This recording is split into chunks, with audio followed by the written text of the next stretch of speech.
This program features live coverage of an African safari and may include animal kills and carcasses. Viewer discretion is advised. Good morning and welcome to Saturday dawn here at Djuma Private Game Reserve. We're on the western fringes of the Kruger National Park on Djuma Private Game Reserve. That is a herd of wildebeest. They are very satisfied to have made it through the night.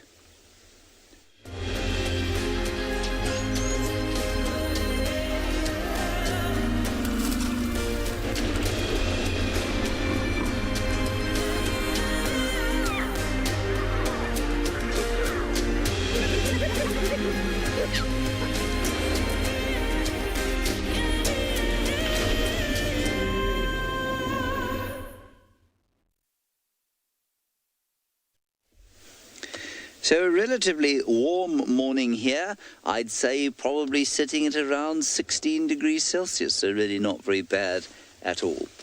My name is James Hendry. Hello. We have got the world premiere today on camera of Mr. Morgan Mulholland. Yes, let me say that wonderful name again. Sounds like something out of a storybook. Morgan Mulholland. And he will be filming me and hopefully a lot of great animals today. We'll go back to our wildebeest there, as I tell you to please talk to us using the hashtag WildEarth on Twitter, otherwise the chat streams on YouTube or Twitch. Also, if you are a kid under the age of 18 and you wish to email us, you can do that using the email address kidsquestions@wildearth.tv. It's a misty morning. There is some cloud rolling in from the southeast, so I'm not really sure what the weather's going to bring us today. It looks like a front might be moving in, but at the moment conditions are pretty pleasant. And as I said earlier, this herd of wildebeest is very satisfied to have made it through the night.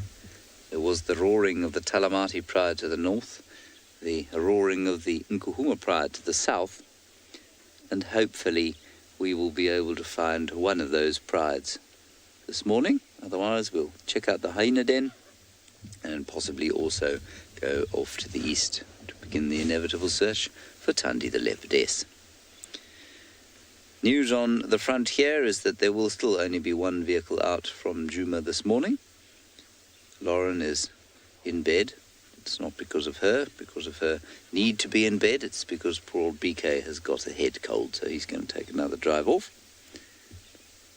But we'll be joined, I'm pretty sure, by Pinder and Ngala and Pridelands and Tswalu as well. So I don't think there'll be a lack of content.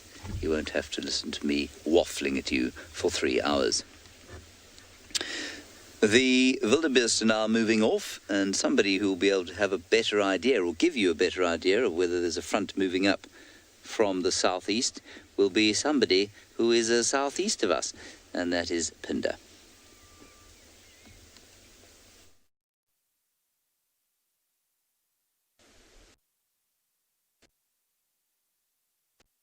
Good to and beyond.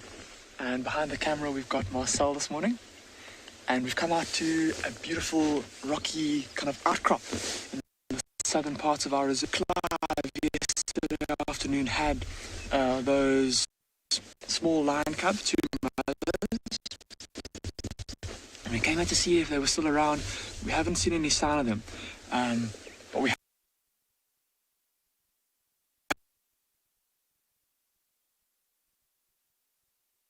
hanging just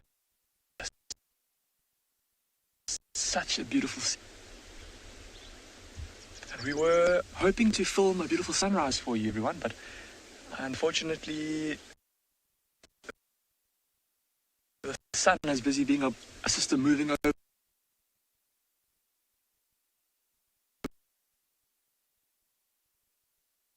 right, and the massive clouds kind of coming out of the warm Indian Ocean. Apparently our signal is not so great here, everyone. We're gonna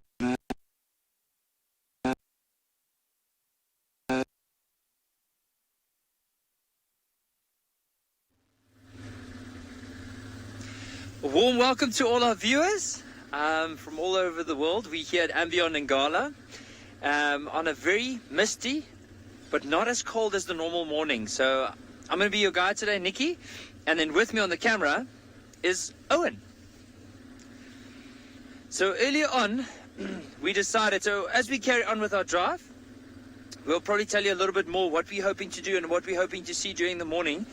But what we also are hoping for is there's this nice beautiful open area on our right, and so we're slowly driving up here to see if there's any signs of possibly some of the predators that might have come into an open area to lie down. Also a chance of maybe finding some of the common animals, possibly impala and wildebeest. I can just imagine, like for wildebeest, especially in the evening, if there's lions around, they might move into an open area. It's nice and open, so there's very little cover for predators to try and sneak up on them. And that's why we'll just, I don't think I see too many animals on here. But however, there are quite a few birds right here in front of us. And I just want to take out my binoculars also and have a look. You'll see just like off to the middle of the screen, there's a little hornbill off to the right, like right there. It's the yellow-bill hornbill. You can see early part of the morning, it might be, excuse me, it might be some insects around, or possibly just flicking over some bits of dung, because you can see there's quite a few wildebeest dung in the area. It's hard to spot with the camera because it's quite flat, or even old buffalo dung, and they might even flick that up to try and see if there's any insects underneath. You'll see with that hornbill, if we just give it a bit of time, we might just be able to see him catching something.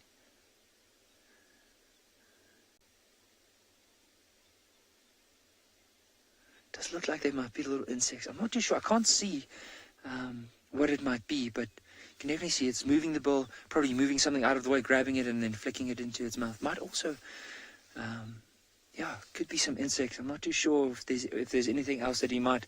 I mean, termites could also be another thing that he could, or they could potentially go for. But there's quite a few different birds. I mean, we're sitting here and just have a look. So from this beautiful sunrise that we have, if we start heading back to where that hornbill was, excuse me, it's so cold this morning, I think my voice also decided to have a bit of a line. So just see above the hornbill there's another bluish bird that's moving along. You'll also notice the colors, very, almost like a purpley, dark bluish color. Oh, hornbill chasing him. It's like, this is my area. That is one of the,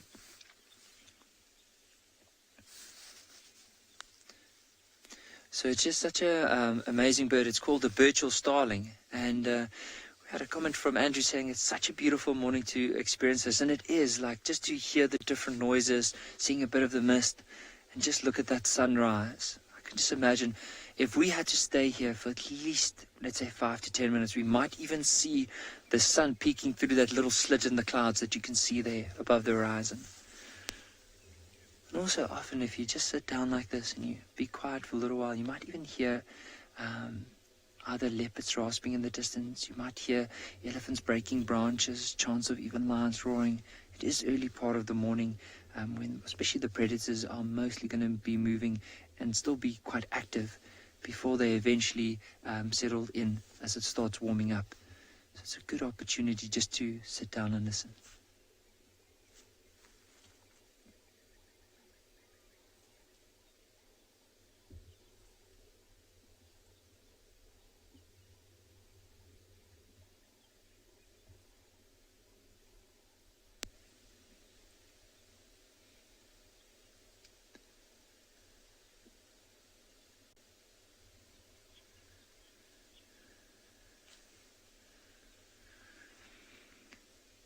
So just to add to what all the viewers are looking at, it is just such a, and also to all the comments, it is just such a beautiful morning.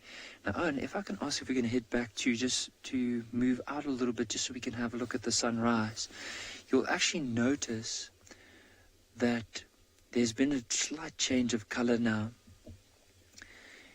And we have what looks like might even be a bit of a cold front coming in.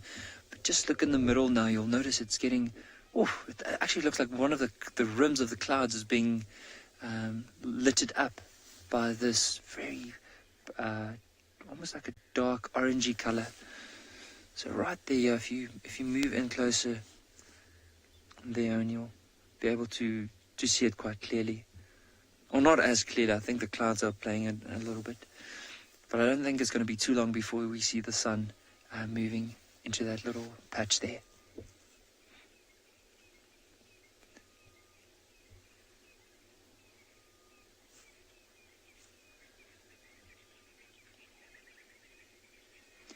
So I think what we're going to do from here is, bearing in mind how beautiful this morning is, we're now going to try and see if we can find some of the beautiful animals just to...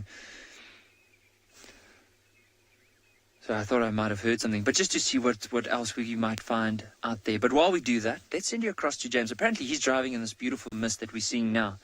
And let's get an update from him.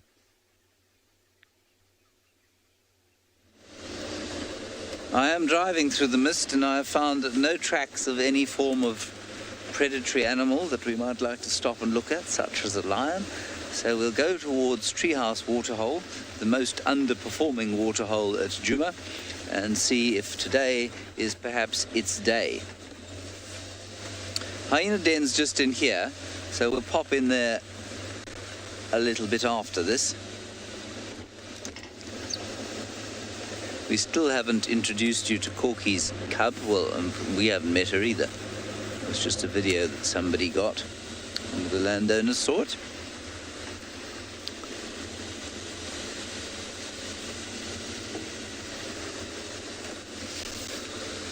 It's one of those mornings that starts off relatively warm, but it does tend to warm up a great deal because of the cloud cover. I'd have to put my gloves on my little handies, which are becoming cold. There we are. They look very warm, don't they? These gloves were designed by somebody who has spent their life in South Africa. In other words, somebody who has never really been that cold, and so they are much more for decoration than they are for actual use. I have to ball my fists up in the middle of the glove in order to make them work. Right, we're arriving at the waterhole now. They're at great excitement. We're expecting to see a horde of lions neck deep in a zebra carcass. A clan of hyenas whooping and cackling around them in an attempt to put them off their breakfast. Jackals and vultures. Wild dogs observing from a termite mound close by. Leopard treed by the wild dogs, also observing from close by. And instead, what we've got is the blacksmith lapwing. That is the only thing that seems to be here reliably. There it is.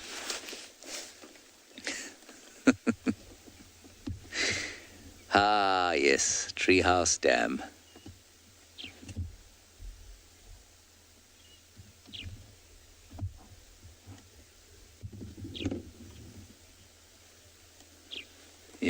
Yeah, there we did well. We'll just sit and listen for a while, just for in case a lion calls.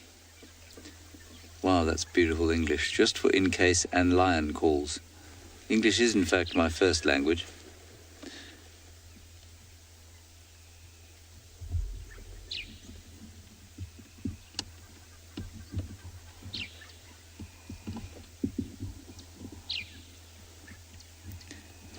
Thus far, and lion has not called.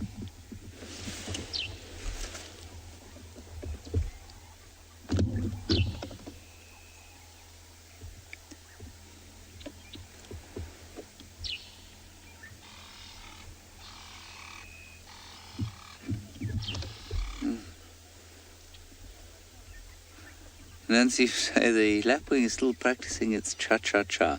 Nancy, I'll take your word for it. If that's what it looked like it was doing, I wouldn't recognize the cha-cha-cha, I'm afraid. I feel like I should, but I wouldn't. This has now reminded me of the time that I was in Greece. Ah, the past.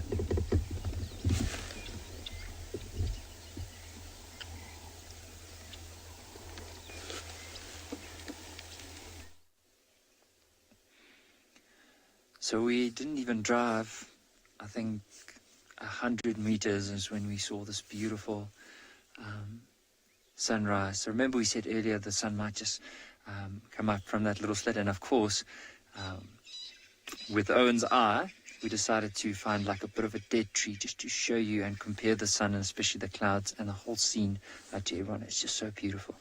So what I'll try and do is I just want to be quiet now so you can listen to some of the sounds around us but also experience this beautiful moment.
So we're going to stick here for just a little while longer, but while we do that, we're going to quickly send you across to Mike at Pridelands. Apparently, he has a lion there.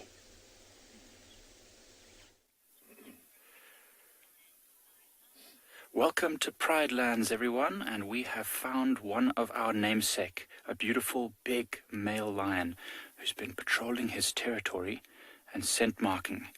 He's getting close to our boundary now. He's going to cross out soon, so I wanted to quickly show you before he did so. But look how beautiful he is. This is a gorgeous male, absolutely in his prime, with a nice big dark mane. He's watching us with those golden eyes.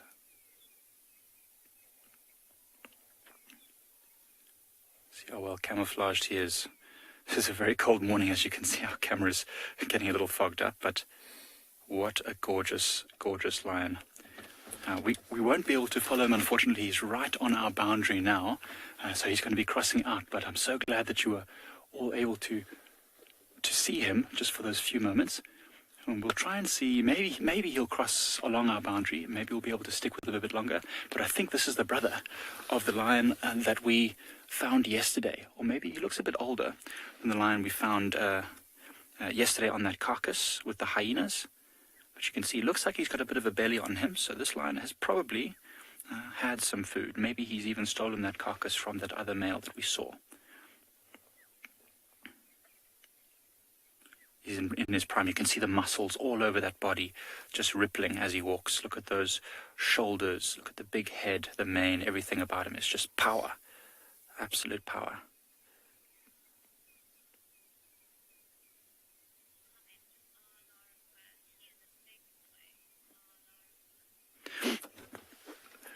This is an absolutely huge boy. I mean, this is a male lion in his prime. I'd say somewhere around 4 to 5 years old, maybe even a little bit older, but absolutely in his prime. It's the epitome of power out here in the bush. I mean, they say it's the king of the beasts, and there's absolutely no doubt about it.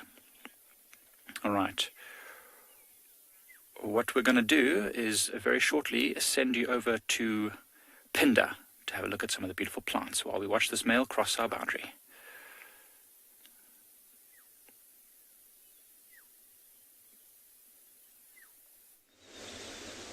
Welcome back, everyone.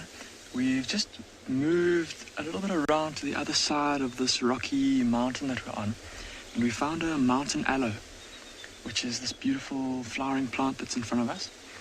I don't know if you can see, but just on the undersides of some of these branches, those flowers have been pulled apart and eaten. And while we've been sitting here, there have been quite a few different species of birds that have been coming to feed on the nectar of these flowers. And there's one, especially beautiful one, that has just landed in the tree behind this aloe. And I think that if we are patient, it might come out and start to feed. And that's the bird that's making that sound. Oh, there it is, there it is, there it is. On the top right of the bush. Ah, it just flown away.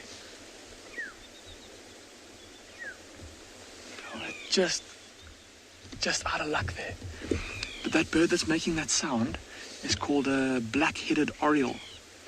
It's a very pretty bird, a yellow body and a black head. And they're one of the many species that feeds on these flowering aloes. I'm just going to open the bird book up so that I can show you a picture of it. There's also quite a few sunbirds that we can hear calling around us. The white-bellied sunbird, as well as a little bit earlier, a scarlet-chested sunbird.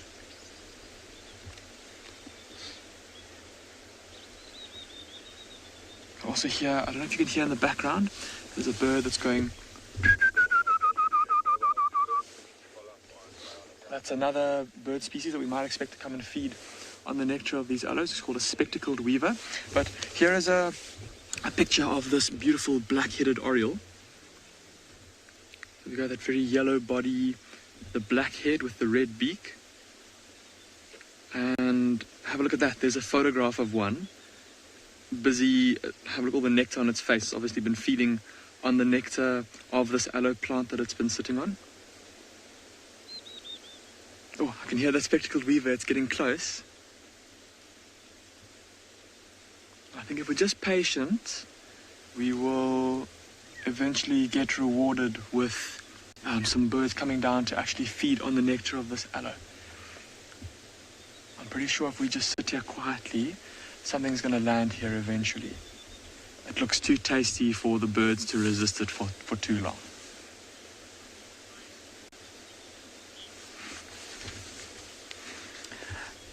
Okay, so a couple of you are wondering why a spectacled weaver is called a spectacled weaver. So I'm going to show you a picture of it. You're asking if it looks like it's got spectacles on. It does. Funny enough. So here's a photograph of a spectacled weaver. Also very pretty yellow. And then see the male and the female. They look slightly similar, well, pretty similar. The male just with that slightly more goldenish face and then a blackish throat. But there is where the name comes from. They look like they're almost wearing like a Batman and Robin mask or something. Or spectacles. Just those black marks covering the eyes. Very attractive birds. And they make, just like most weavers do, they make an incredible nest. And out of the weavers, I think the spectacled weaver is probably my favorite nest. Here is, it's not the best picture, but this is a picture of the entrance to the nest. So what weaver birds will do is they'll use long grass and palm or strings from palm fronds. And they'll weave these incredibly elaborate nests for themselves, using, of course, only their bills and their feet. The spectacled weaver is my favorite because of the long entrance tunnel that it makes to its nest. And it's like superbly constructed so that only the spectacled weaver can fit in and out of the nest and nothing much bigger. And I've even seen a photograph of, because one of the birds that will sometimes parasitize a spectacled weaver nest is a kind of cuckoo called a Deidre cuckoo.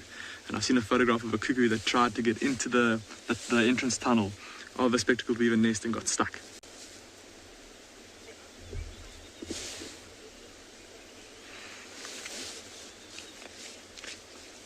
I'm just going to see if there's maybe a picture in here of the different nests. It doesn't appear that there is one though, unfortunately.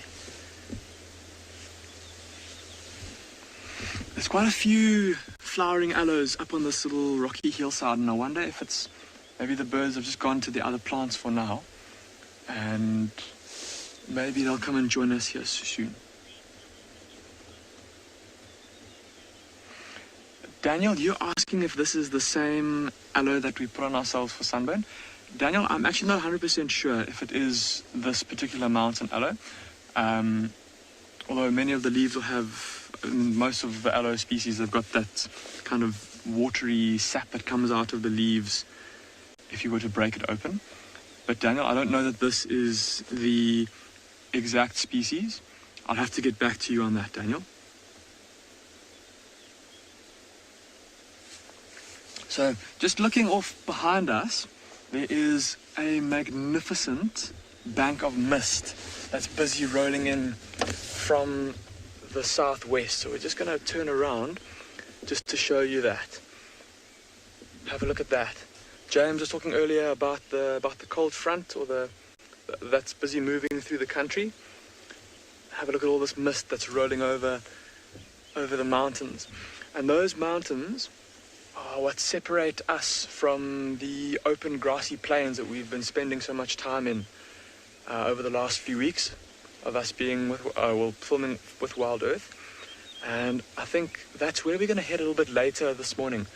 We're going to go in search of the lion pride that we know as the Biola pride. So stay tuned.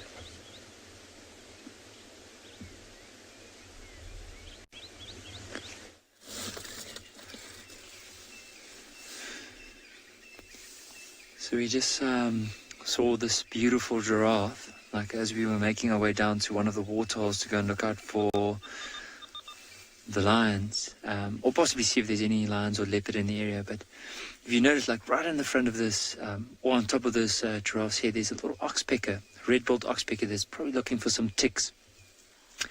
And this giraffe, he's just like, no, get out of the way. Now with this giraffe, it does look like quite an oldish male. Now, if you look at the very tip of his horns, you'll notice how bald they are. And also like around his face, there's quite a few scars. So I can imagine he's been in quite a few fights as well.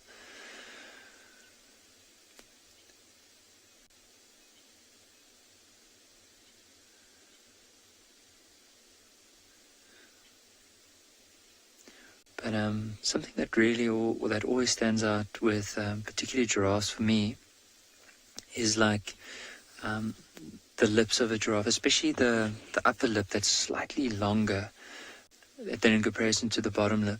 And so often they use that almost like you would use your hand in order to maneuver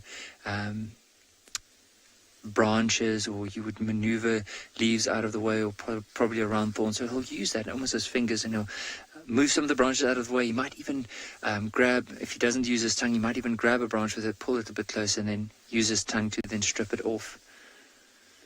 But you'll even notice the little fine hairs at the very front of his lip.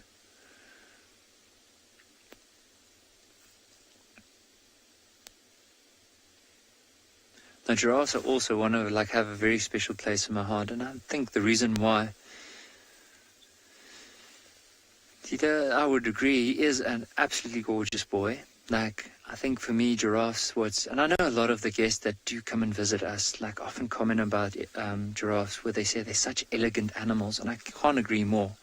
I mean, if you look at the patterns on this one as well, if you start around the face and you go down, have you noticed that the branches just off to the left, in comparison to the actual patterns on the body, almost simulates the branches, the way that the branches are weaved, intertwined together and weaved around. And you'll notice the further down you get, almost towards the legs, you'll notice that it eventually disappears into spots. We can't see it properly because there's quite a few trees in the way. But you can see early part of the morning, so those oxpeckers are definitely looking out for some breakfast.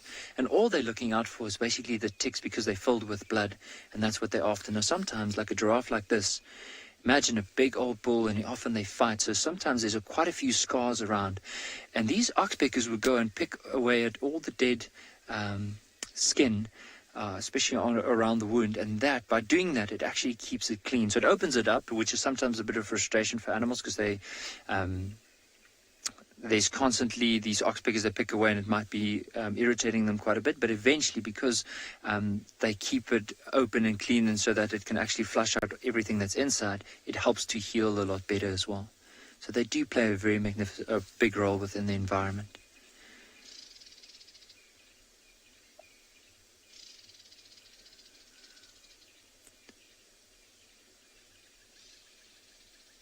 So you remember earlier we said how he would use that upper lip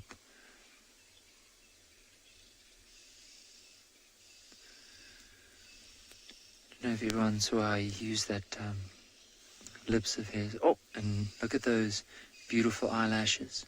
Just imagine if you had to feed with your head into a tree, how easily it can prick out your eye. So by having those long eyelashes, you can actually maneuver your way around those branches without getting a stick or a thorn possibly in your eye.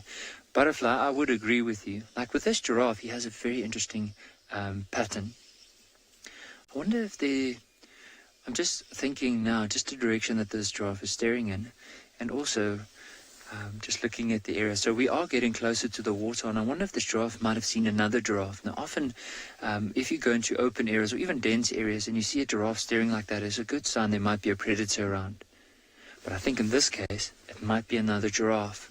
So I'm just trying to see if I can have a look.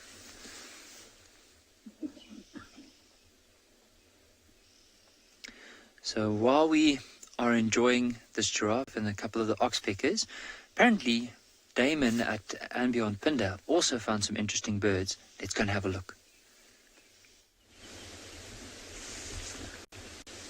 Hey everyone, we have been kind of scouting around the hillside. We found a very, very pretty bird. Look at that beautiful black back and that rufusy brown chest. Oh, there it is. So we got a view of it. That's a bird called a mocking cliff chat, and I'll show it to you here in the bird book. So there it is up there.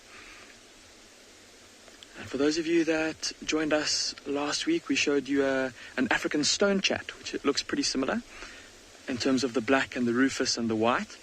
So there you go, the male compared to the female. The male's got this beautiful white shoulder, and called a mocking cliff chat because of their amazing ability to imitate different bird calls. So it can often be quite confusing sitting up on these that they call home, that makes up their habitat, and hearing this jumbled warble of various kinds of bird calls kind of combined into one. So Shidulu fan and a few others, you're saying this is a new bird species for you. I'm super excited to hear. I did say the other day that I'm going to make it my mission to find as many new bird species as possible for you all over the coming months. But yeah, super pretty bird, and also super interesting. They often do this, I don't know if you can see that picture over there where it's rear end in the air. They'll often bob their tails up and down like that. And another bird that is up on rocky outcrops, have a look at this picture over here. Again, another picture of a mocking cliff chat feeding on aloes. Look at the nectar all around her beak. And speaking of aloes, Daniel, to answer your question from earlier, you were asking if that aloe is the same aloe as what we use to put on ourselves for sunburn. So the aloe that we use for sunburn is called aloe vera. And I didn't realize that vera is just the species name of the aloe. So that's the actual name of the aloe that it comes from, is aloe vera. This one I said is a mountain aloe, which is aloe marlothii. So not quite the same species. Although that mountain aloe does have some medicinal uses, and because we are here in Maputo land, in an area where traditionally the Zulu people do, as of more recent years, call home, they'll actually use a decoction made from the roots to treat stomach worms. So it does have medicinal uses too. So we're currently still, like I said, just sitting here around these flowers, waiting for some sunbirds. We can hear sunbirds calling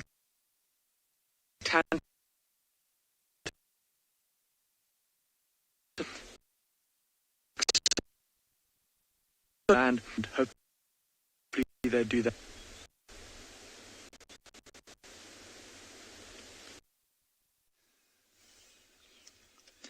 So sorry about, I heard the signal wasn't too great, but bear in mind it is an early part in the African bush, and of course there's a lot of mist, so we do apologize for that. However, on that note, so we are making our way towards one of the waterholes, but I thought it'd be a nice opportunity just to talk about also some of the smaller things as we go along. Now, I know like over the last little while we've done quite a few things with the kids, like remember we made a rocket stove, we made fire with 2 sticks, but there's another thing often that we can do with some of the trees. Now, for me, I do love trees, and especially the value that we can get from them. Now, this tree here is known as a silver cluster leaf. Now, what's very amazing about this particular tree is that the rope that you can make from this tree is extremely strong. Now, how you normally do that, So I just want to take a little piece off of it because I don't want to do it at the base of the tree, because the most important thing that, especially for some of the viewers that are watching, I'm actually going to just use a very small sample just to show this. Now, basically with the tree, I'll try and move a little bit closer as well, just to make it slightly easier. Now, with all trees, especially if you look at the stem or the structure of a tree, you'll notice that the outside bark is more of a protective layer, but just underneath the outside, there's this little layer known as the cambium layer. And so basically that's where all the water and the nutrients are moved up and down into the tree. And as soon as you strip all of that around the tree, or all the bark off the tree, then there's no way for it to do that. So all the sugars from photosynthesis that comes down, all the water can't go through that, and eventually the tree will die. Now, that's why I only want to take a little branch off of it. But so if you would peel this bark off this tree here, I just want to see if I can peel a bit of a bigger part of it. All right, let's just use this one. You'll notice, remember what we were talking about. So we were talking about the outer bark. So if you look here, you'll actually notice the two. So the outer bark is this one right over here, and the inner bark is the green one here. Now, if you want to make rope out of a tree, you need to separate these two. So I'll take the outer bark now, and I'll basically strip it off. So the easiest way to do it is, sometimes you might just use your nail or a knife. You can just pull it off like this. And now from here on, what I'm going to do, so I'm going to put it right into my mouth, the one side, like this. And I'm actually going to twist it. Let me just twist it a little bit, just to show you what we're going to do. Okay. So as I'm twisting it,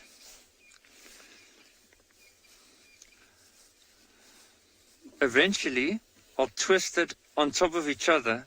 Sorry, I know I'm mumbling there. I'll twist it on top of each other, and then basically as I'm twisting it like this, it will form quite a nice pattern here. I'll try and see if I can do it for the next segment. But this tree, just to show you how strong it is, I mean, I've unraveled it. So normally you can do it 3 or 4 times as you like, but I'll show you. So, I mean, this is a rifle that's right inside this bag here. And I mean, this rifle would probably be close to 6-7 kilograms. And so I'm taking this little bit of bark. So normally you can think, oh, it won't be able to pick this up. But look at how easily it's able to do that. So that's just show you how strong it is. Because, I mean, I can pull it like this. It's broken now. But if you had to take quite a few of them and you had to make a rope out of it, I reckon if you made a rope probably that thick, you'll be able to pull one of these Land Cruisers out of something. So imagine a 2.5-ton vehicle. If you had a rope that thick from this particular tree, you'll be able to do that. So it's very interesting. I just thought I wanted to share that with you as we carry on. So sometimes if you are in a survival situation, it is a nice tree to have in an area. So let's carry on. The waterhole is not too far from where we are.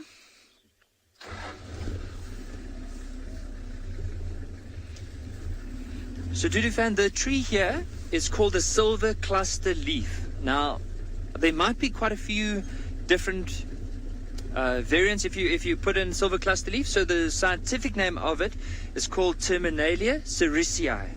So if you just type in that Terminalia sericea or silver cluster leaf, it should be able to give you that tree. Very, very nice tree. It's one of my favorites. So as I said, we're not too far away from the waterhole, like early part of the morning. I can just imagine. So I'm not going to put my expectations too high, because normally when I do that, I get a little bit disappointed in myself. So I'll start off low, and whatever we can see then, of course, it adds up into, it's a big bonus. Now, imagine early part of the morning, there's a bit of mist. We're not far from this water. There's a chance that we might even find hippos, like as they come out of the water with an early sun on them, and they blow the water out of their nostrils like a... We might see that with the mist and the sun in the back. Now, that's what I'm hoping for. As I said, it's going to take me a minute to get to this waterhole. It's a beautiful one. It's the one where I think when you were with Barney on Drive, you would have seen the lions at this waterhole.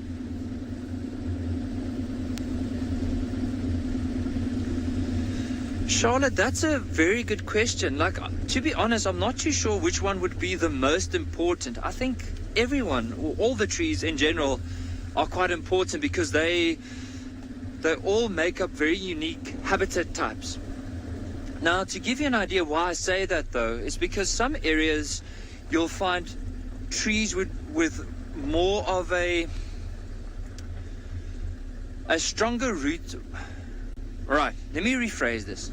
So I think with the low-veld area, there's quite a variety. I mean, it all falls within the savanna biome, but there's a variety of different plant communities that you find within it. And I think every single plant community, all the trees that make up that community, is very special in its own way, because some bigger trees might be food for some of the bigger animals, but the smaller ones might be habitat, might be a place for a shelter for the younger or the smaller animals to be in. It might be shelter for some of the insects. It could be potentially food, also used as nesting material. So I would say there's no specific tree that I would say is the most important. I would just say all the trees together make up very unique plant communities that are very important for an ecosystem. Now, ecosystem is basically how the living and the non-living components, all the things in the environment, how they interact with one another. And on that note, we found those hippos. So I just want to stop like this. The water is basically like glass this morning. So it's a beautiful morning. You'll notice there's quite a bit of mist. Remember we talked about the mist, so the sun is slowly starting to rise, and then right in the middle there you might see the hippos. Now, as I said earlier on, if we give it some time, we might even find as they get out of the water, they go like and they blow the water out of their nostrils. Now, before we carry on, I just quickly want to wipe the lens, because I think with all the mist you might not be able to see quite clearly. So let's just see. Ah, there we go. Looks slightly better.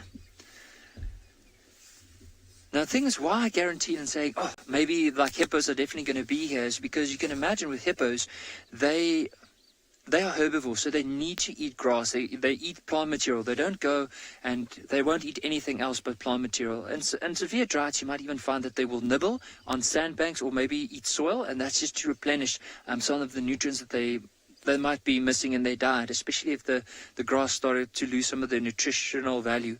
But so what will happen is these hippos would move out at night, and they can move anywhere from 5 to 10 kilometers, so let's say up to 5 miles at night. And eventually, early part of the morning is when they move back into the water. And that's why it's so dangerous, especially walking around the waterhole at night, because ending up between a hippo and the water is very, very dangerous. I'd probably say it's the animal that I have the most respect for in the African bush. But when they're in the water, that's when they feel the safest for themselves. You'll see, like, if they're out of the water and there's a slight disturbance, they run straight back into the water because they feel this is where they're safe. But the other thing is, this is also the time for them just to rest up. Now they've moved through the evening.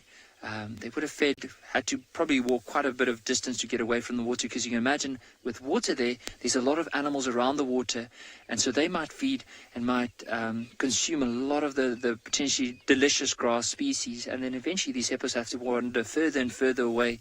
Of course, the drier it gets. So whenever they get back, they're so tired. And that's why often if you see hippos in the water, it looks like they're lying with their heads on top of you, or they're resting their heads on top of each other's backs. So basically just sleeping and resting up for the day until later on this evening when the sun goes down, and that's when they move out again.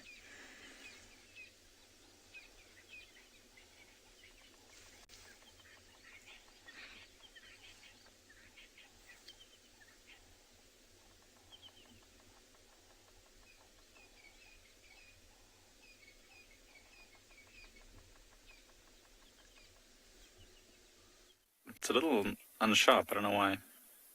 Hi everyone, welcome back. We are sitting here with what was a red-billed buffalo weaver. I wanted to show you because we always talk about the buffalo weavers at the leopard dam, so I wanted to show you what they look like. But they've all just flown off. They're all sitting on the trees at the top and trying to sun themselves. I'm Mike Anderson, and behind the camera as always is Gerrit, and here you are at Pridelands. Welcome.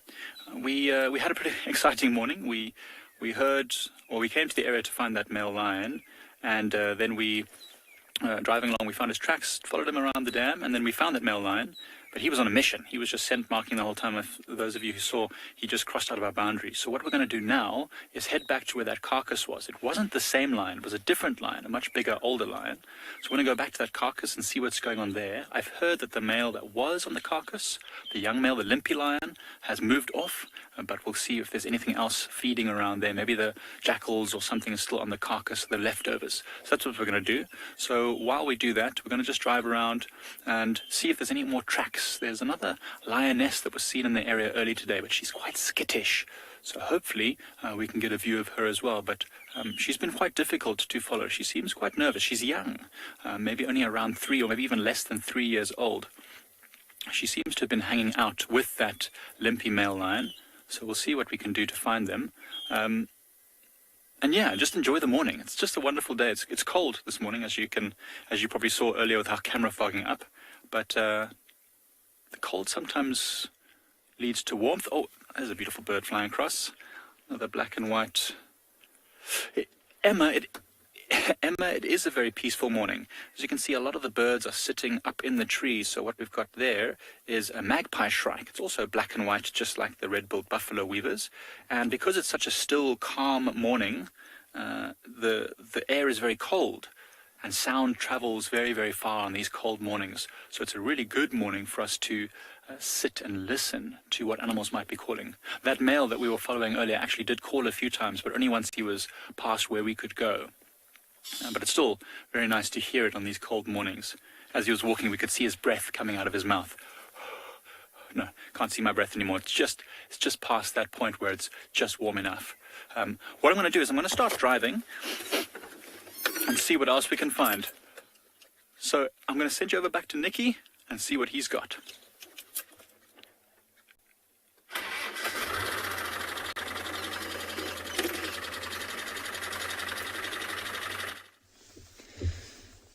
So we just wanted to have a look around the bank here. So we thought we saw some birds earlier on. So I think there's 2 right there. So I'm also grabbing my binoculars just to have a look. Oh, there's actually a few. Now, you'll notice that the one that's moving towards us, you'll see there's one close to the water's edge that has a bit of black on the front, a bit of white on the crown, and then on the side of the flanks there's also a little bit of white. Now that bird has a very interesting name. It's called the blacksmith lapwing. Now, initially I thought to myself, like, why would they call it a blacksmith lapwing? And then it only occurred to me once I listened to the sound is when I actually realized why they called it. So the sound basically sounds like someone taking a hammer and hitting it on a piece of metal. It goes like ding, ka-dink, ka-dink, ka-dink, ka-dink. And very like some of the morning sounds. If you do hear that, especially on, if I hear it, I'll let everyone know and we'll be quiet. However, sometimes in the morning, if you listen to some of the sounds, they are also one of the first birds to start calling, especially near the water.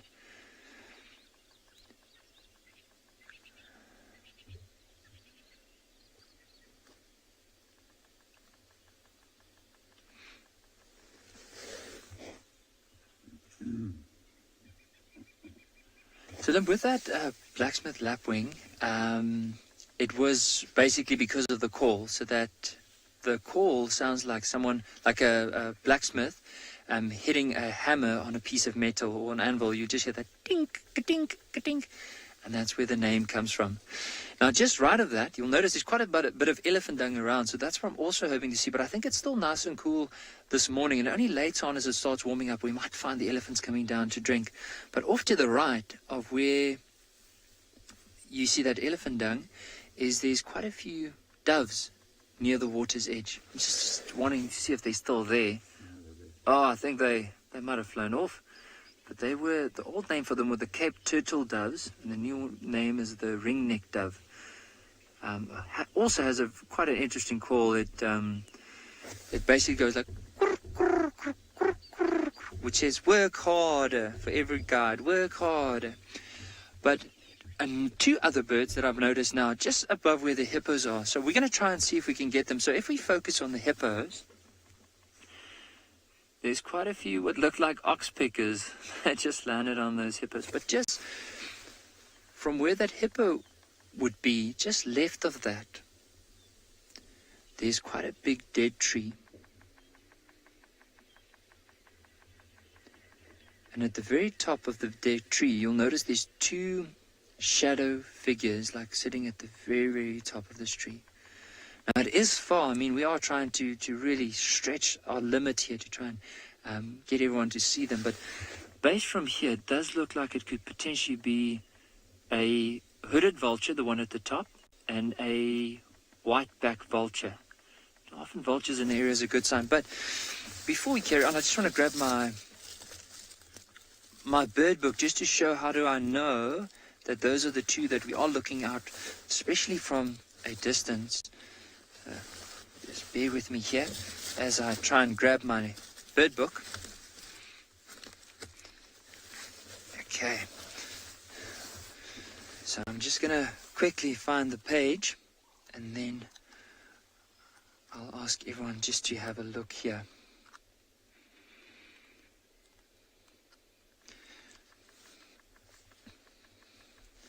So if we can have a look right here.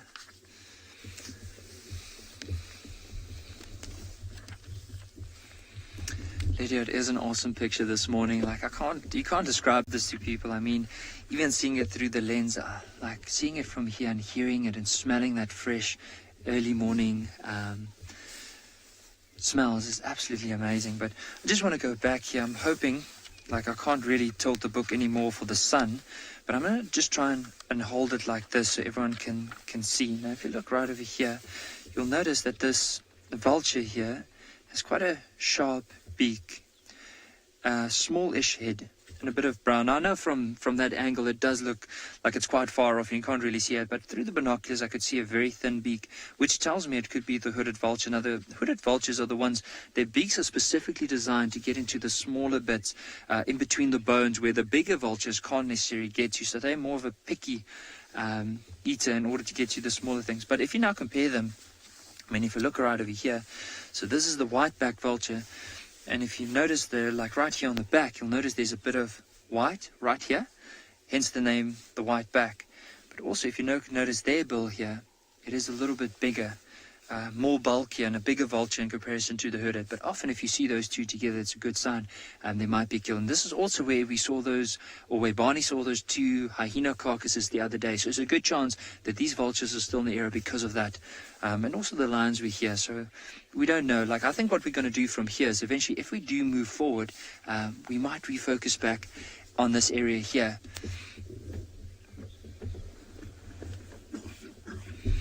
Indigo Girl, the vultures, and I think most of the vultures that we get in the area have quite beautiful feathers, and I think most of the birds actually.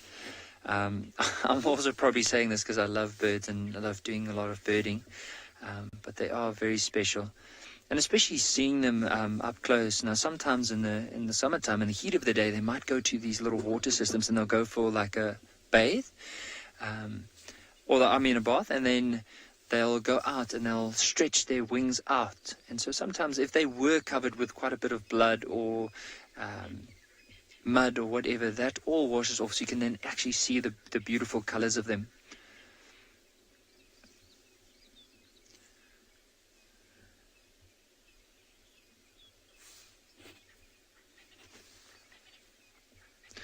So I think what we're going to do from here is we'll slowly carry on with our drive, see if there's any other exciting animals that we could find, or possibly smaller things that we can see. But while we do that, let's send it to someone else that also loves focusing on the smaller things, Dylan at Tswalu Kalahari. Good morning, everyone, from another sublime day at Tswalu Kalahari. It's going to be a great day. I just know it. I can feel it in my bones. It's great having you with us as always. Please ask questions, chat to us. Let's see if we can find out some stuff for you. If we don't know, we will go back and we will delve into books and we will look through research papers. We will phone people to get the answers that we need. So we're back at the meerkats again. This is now, remember, we worked out they were born, these pups, on the 18th of June. So we are nearing D-Day now. We're going to be getting these little guys very, very, very soon. And we're going to be right at some point. We can't be wrong every day. So there's no sign of any kind of activity around here during the course of the evening, any predator activity. There's lots of meerkat tracks up and down as usual. But nothing untoward, nothing that would cause us any cause for alarm or concern. There's been steenbuck up and down here as well. Porcupines have been in and about. Lots of rodent tracks, little mice that have been up and down. Yeah, so I think we are good I think we are good and safe, which is really, really important. There's been some springbuck in the vicinity. There was some gemsbuck around here earlier when we arrived.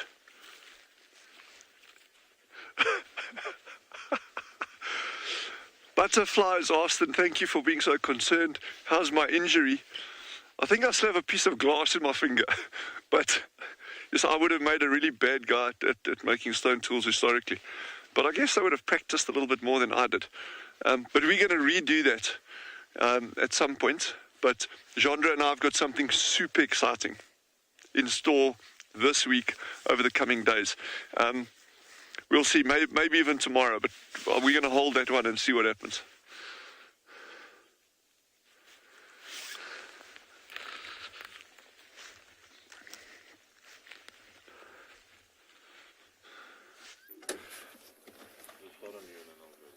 So we've just arrived here where the lion had that carcass yesterday. Now, we didn't see the carcass. We were told that it was an impala. We couldn't see it from where we were. And now when we got here, it's all quiet. But we have found the remains of, or the evidence of what it was. See, if you look carefully, there is a pair of impala legs. I know it's pretty gruesome first thing in the morning. But for a lion or a jackal or a hyena, this is absolutely a delicacy, a little snack. So you can see that lion left absolutely nothing left, just these two legs. We can't see anything else of it. Remember, a lion is a very, very powerful animal, has strong jaws, and the hyenas were also here. So everything was crunched up. I wouldn't be surprised if by this evening these legs also get snapped up, and then will be absolutely nothing left. An impala is not a very, very big animal. But now all's quiet, all's serene in this area. We were just saying this would be a spectacular spot for a leopard or something to have its den, because just look at all these rocks. Look how wonderful it is. It makes a screen. It's all around us. It's almost like an amphitheater. So it would be a great place for a leopard to have its young one. Megan says the legs would make good toothpicks. Absolutely, Megan. For a lion with his big teeth, it would make wonderful toothpicks. So yeah, the lion has decided that he's had enough toothpicking and is headed off. We can't find that lion. There's another a vehicle that's in the area. It's going to be helping us to find this lion, but at the moment he's missing. But what I thought was quite interesting, you can see very clearly now, we don't often get to see it because of the long grass, is that little black mark on the back of that one impala leg. Can you see that? I'm sure that you can all see that on the right-hand side of your screen. That little black puff of fur. That is a very, very interesting and unique part of an impala. No other antelope that I know of has that particular black marking. That is a scent gland, and it's called a metatarsal gland. And we're not 100% sure what function that serves for an impala, but they all have it. We think one of the theories is that the metatarsal gland releases a scent when the impalas become alarmed, and they scatter in every direction, because that's what impalas do. Zebras run together, buffaloes run together, but impalas, they scatter in every direction when they get chased by a predator. And the theory is that maybe this metatarsal gland that you can see just above the hoof has a scent that only impalas can smell, and then they will find their way back to a central location where they all started when the attack happened, and then they can all move off together again. Because remember, an impala's safety is in its numbers. So you might find that this particular impala got separated from its herd during the night, was wandering around, and without the safety of all those eyes and ears looking, it probably got caught by, I don't know, a leopard or maybe that lion. I don't think the lion was the original hunter. I think it stole that carcass because it's a limpy male. You know, it's the one that he can't run very fast. So maybe he overpowered. Richard, you're right. It is a bush crime scene. We need to draw some white chalk marks around that and investigate what happened. It's very grassy, as you can see, around that carcass. So it's very, very difficult to see tracks and signs in this area, and it's all rocky. So unfortunately, I think we'll never really truly know what happened. Some crimes just never get solved. It'll forever be a mystery. We should name this part like Mystery Plateau, something like that. That would be an awesome name for this particular part of the reserve. But yeah, it is a mystery. So yeah, metatarsal gland, the mystery of the carcass, very interesting. So this morning has been, quite invigorating with the cold wind and then finding that lion. It's been amazing. So we're going to keep moving around this area and see what else we can find, and just enjoy the scene. I mean, it's not often we get to come out and it's so quiet and peaceful. As I said, it's been quite windy the last few days. Can you just imagine a leopard on those rocks, or even that male lion, if he just sat proudly? It's almost like Pride Rock from the Lion King, just sitting proudly on those rocks, catching some sun. And from up here, no doubt it could see the whole reserve. If I was a lion, I'd sit up there and survey my kingdom.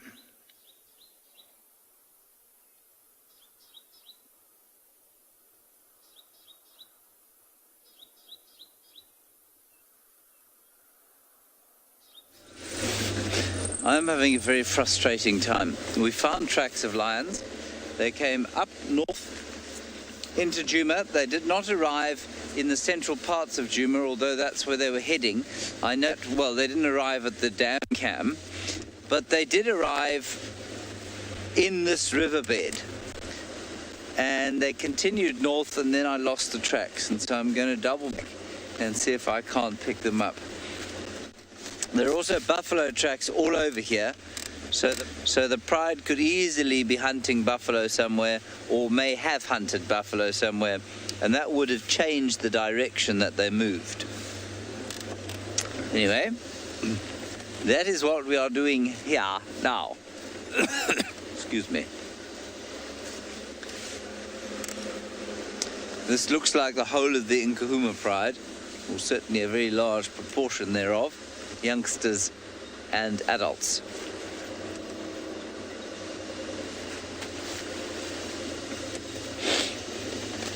Amy, I think this concept of a keystone species is probably fairly fluid, so it just depends on your opinion, and probably the numbers, it probably changes.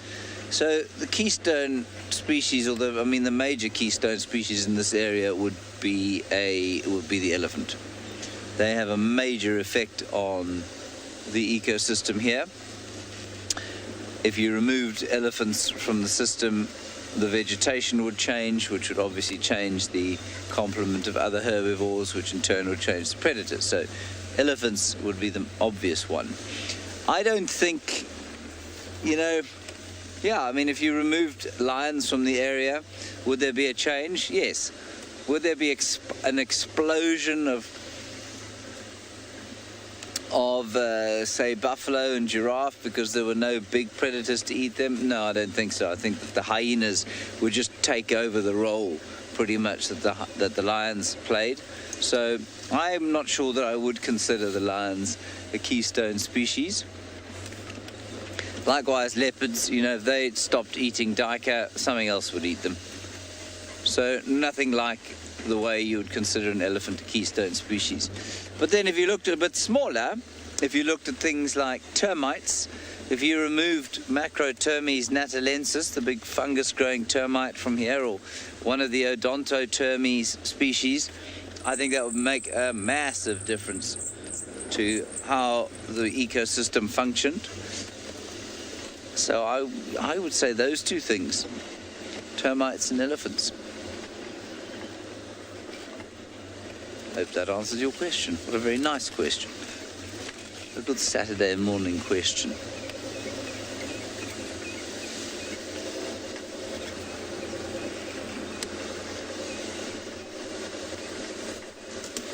Right, let's go back to Mike, who's now got himself an actual animal.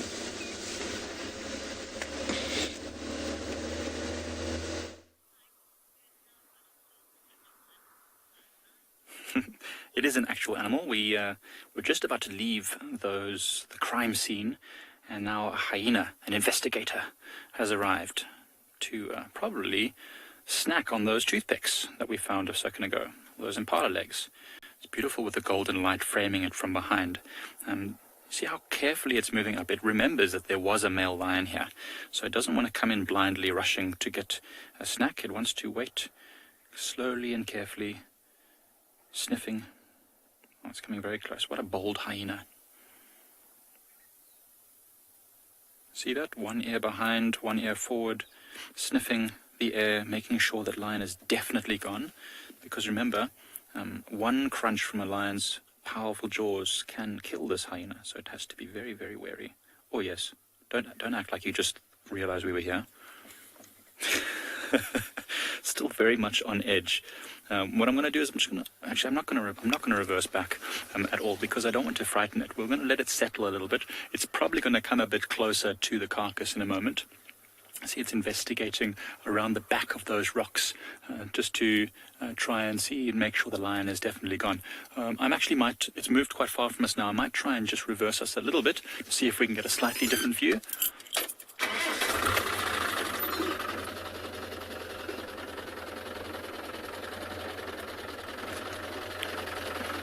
Hyenas are such bold animals. They're always... Oh. Okay, hold on. Just going to swing. A bit bouncy.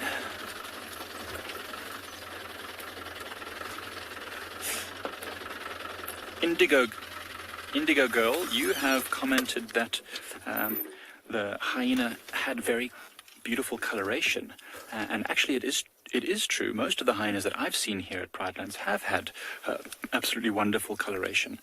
It's usually younger hyenas have these bold colors, not usually the older ones. The older ones usually get quite dull, so it might be that these hyenas are just a young clan, maybe. So you can see it now, how beautiful it is. It's got the dark muzzle, quite typical of the spotted hyena, and those rounded ears. Beautiful, beautiful coat, actually. This one is a fully grown hyena, so its markings are very clear, which is interesting. Usually by now they would be quite dark. I'm hoping that it'll actually find those legs. It's probably sniffing some of the blood, some of the stomach contents which might have been pulled out of the impala. But if it finds one of those bones, we might get a chance to hear it crunching some of those bones. So Indigo Girl, yes, very pretty. But hyenas are so misunderstood. Everyone always thinks that they're just these dark animals that sneak around at night, and a lot of people think they are actually quite ugly. I don't think so at all, especially the youngsters. Absolutely gorgeous little cute things. We were actually thinking of going to the hyena den a little bit later this morning, since these hyenas have been away from the den for a few days. Seems like our hyenas become camera shy.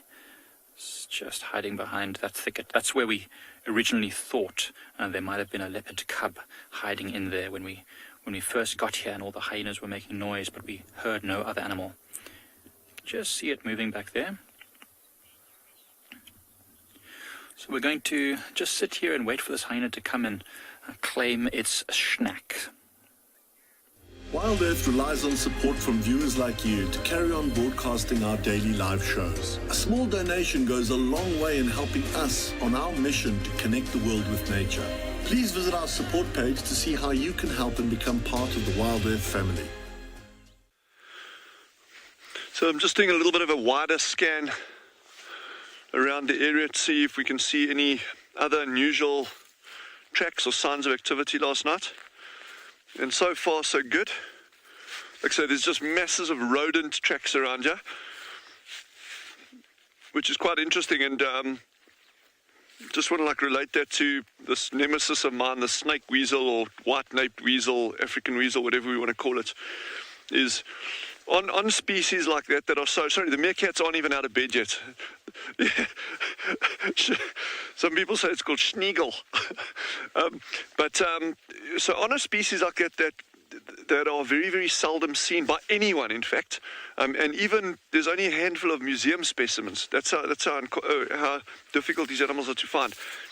But their ranges seem to very, very closely overlap those of areas where there are good rodent populations.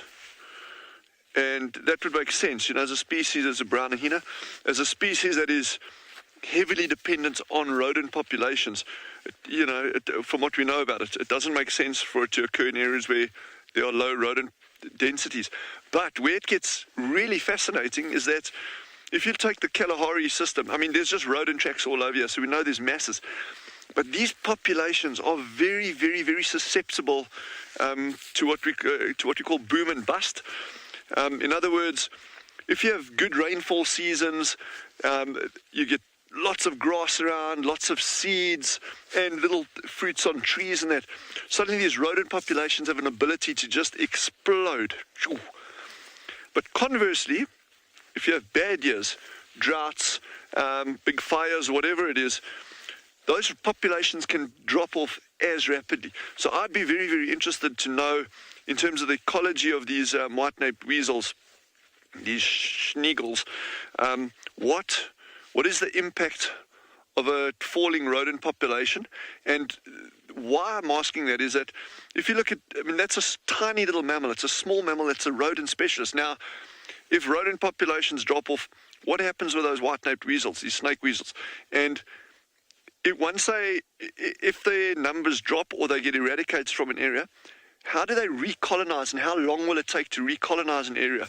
And these are actually questions that we know very, very little about. And I'm not talking just about snake weasels, but so often the ecology of species is absolutely fascinating. And it's not just about, and I think we've touched on it before, it's not just about species that occur in an area, but often it's more of a key question as to why something doesn't occur in an area. And I think, just out of interest, well, like one of my questions that I always like asking is when we say, well, you know, why do some mammals have more nipples than others? And even within the species. And someone was asking me about this question the other day. It's like, well, you know, what could the potential reasons be? And often it gets, another example gets thrown to justify something like that. But we don't have a real explanation why that would be the case. I'm just using this as an example now. But I want to know what is the reason why. Someone helped me out. We were talking about doves. Remember I was asking about doves a couple of weeks ago and why they suck water as opposed to other birds scooping water. And someone sent me a brilliant article, and it actually it crystallized it very well. It said, well, actually your Columbridae, you know, there are doves and pigeons. Doves and pigeons are the same thing. The youngsters actually suck the liquid out the crop as chicks. So that's where that sucking comes from. But it still doesn't give the evolutionary background to that. Why did that come about? Why did that behavior come about? So in other words, we say, well, an adult bird sucks water as opposed to scooping it because they have to do that as chicks to get the milk out the crop. But why do they do that as chicks? How did that come about? So, you know, I don't want to just say, well, some animals have, you know, different numbers of mammary glands, teats than others do, even within the same species. And it's the same as some people have got an extra finger. That's not the reason why. That's just using one example to try to defend another example. So when we look at species that occur in an area, that's like kind of the easy part. Well, springbok are here, you can like figure it out. But often the absence of something becomes a lot more tricky to try to explain in a habitat where they should occur. And I'm obviously excluding the dead obvious stuff like, well, something was hunted out or whatever. You know, those are the easy things. But in habitats that are intact and you get these elements that are missing, what is the reason for that? That's just my kind of like ramble thought process for the morning. One of many.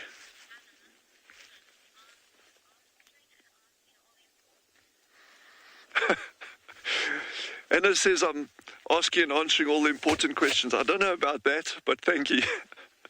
I've got a lot more questions than answers, that's for sure.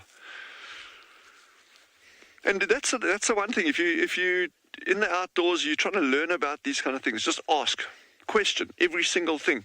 Why is that leaf green? Why is that thorn that shape? Why is it a thorn and not a spine? Or why is the sand red? Or why is there so much sand here and so little vegetation? Or why is there more vegetation over there than here? Why is that bush clump growing like that? And why are there those different species inside it? Why are the trees all this kind of uniform height? Why don't you get bigger trees here compared to the low veld? The questions are absolutely endless. And for me, that's the exciting thing. I know a tiny bit about a fairly wide range of things in the outdoors, but every single day that you come out here, you know, you're going to learn something every single day. There's no person that can say, oh, they know they've got the ecology of an area typed. It just doesn't happen. Or even of a single species. These meerkats, we can sit with them every single day and we will learn something new every day. You know, and species interactions are just innumerable. You can't put a limit on the diversity of life and the interactions that are taking place every single day on these things. And that, for me, is one of the exciting and most beautiful things about the outdoors.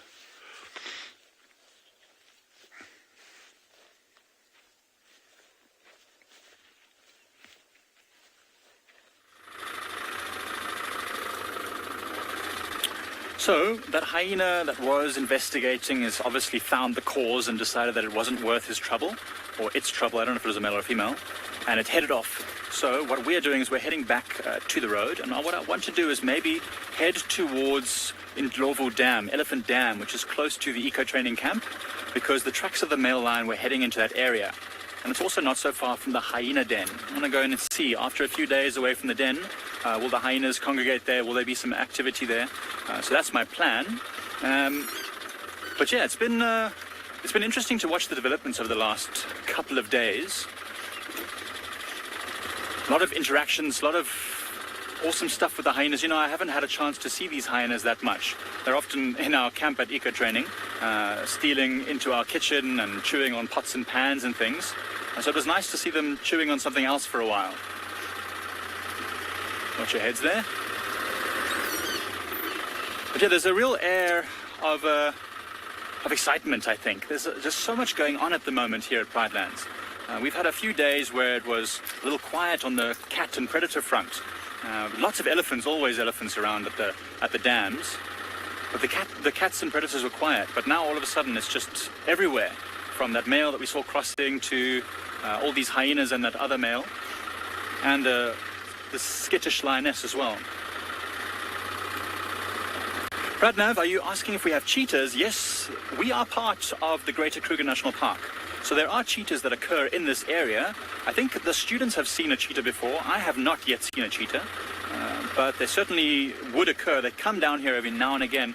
But as you can see from the environment, it's not very open in many areas. We have a few nice clearings, and especially the water is important. But cheetahs don't need to drink every day. They can get a lot of the water requirements from the food that they eat. So what they really want is nice open areas. And so we do have a few. They come down every now and again, especially in our southern parts of the reserve. But they don't spend a lot of time here. It's just too thick. There's too many hyenas. There's too many leopards. Lions are always in this area. So that's just too much larger predators for the cheetahs. Remember, cheetahs are not very muscular. They don't have big teeth and sharp claws. So they can't fight against the larger predators to dominate a specific area.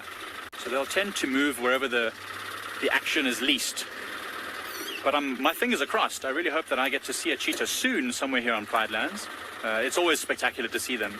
And of course, wild dogs also have been seen recently on the property. We haven't seen them since then, but they also pass through every now and again, chasing the herds of impala that we have.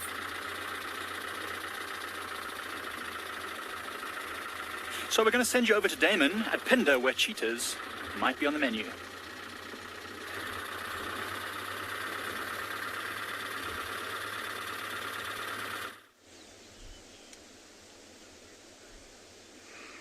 Welcome back, everyone. We eventually left our aloes. It seemed that all the sunbirds and spectacled weavers and orioles were just playing games with us, calling but not quite committing to come down and feed on the aloes. Might because it's still quite chilly. They would rather just sunbathe for a little bit, warm up a bit before they start to feed. I don't know if you can hear behind me, there's a white-bellied sunbird up in the tree there. In the dead tree. Oh, there it flies. Oh, no. Land. Oh, it's right here, everyone. I'm just going to move us forward ever so slightly, because they are so pretty. We've been trying so hard to get them on camera. Don't go too far, sunbird. Oh, no. Sorry, everybody. The best laid plans of mice and men, as they say. Anyway, so as I said this morning, we're going to try and find that pride of lions that lives in the plains beyond the mountains here, and our tracking vehicle has managed to find tracks of the two dominant male lions of this region. So we're going to head in the direction of where they are, and hopefully we'll have a bit of luck there. What a beautiful morning, though. Like I said, the mist was rolling in from the mountains out to the west of us. And just look at this scene in front of us here. The valley with all this mist racing down the little gorge. And that sunbird's still calling tantalizingly. We've heard, as I said earlier, we've been hearing white-bellied sunbirds, scarlet-chested sunbirds, and even purple-banded sunbirds this morning. And so I think as the morning goes, we're going to keep checking all the different flowering plants, the aloes and the Cape honeysuckles, and hopefully we'll be able to get some sunbirds on camera for all of you this morning.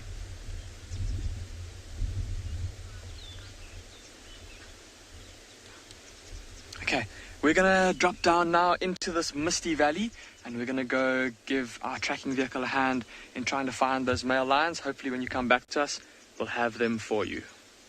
Damon is going to be looking for some lions. We're going to try and see if there's, because I know James and Damon are looking for lions this morning, so we're going to try and go and see if we can find some leopard. Now, apparently the Pride has crossed quite far from where we are now. We decided, you know what, let's rather use this morning. It's still early part of the morning. There's a good chance that leopard could be moving, especially near the river.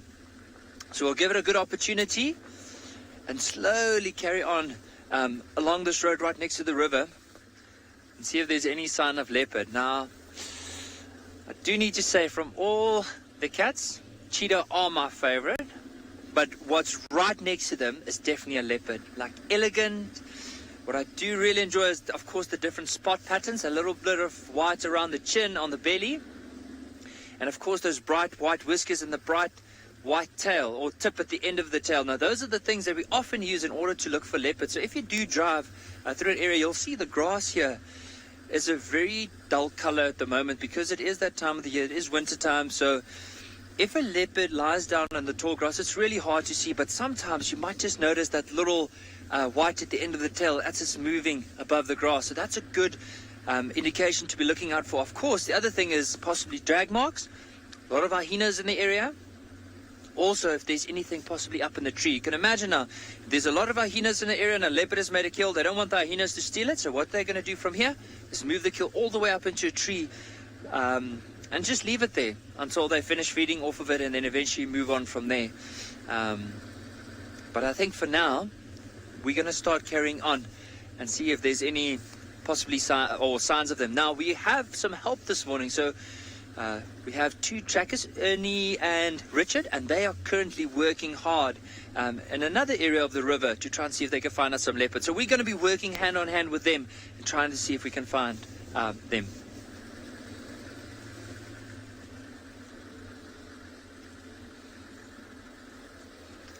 So Dulifan, I don't think I ever have seen that though, no. I think the only ones that I've always seen were like beautiful long white whiskers. But I'd love to share like quite a amazing, it was amazing to me. So the very first time I saw a leopard in my life, I was still very, very small. And the leopard was hunting at that moment. And I always thought to myself, like, how can they move so that the antelope can't hear them? Or how do they move through such a dense area without being spotted? And that was the first day, or that day I actually realized how a leopard could almost use that whiskers of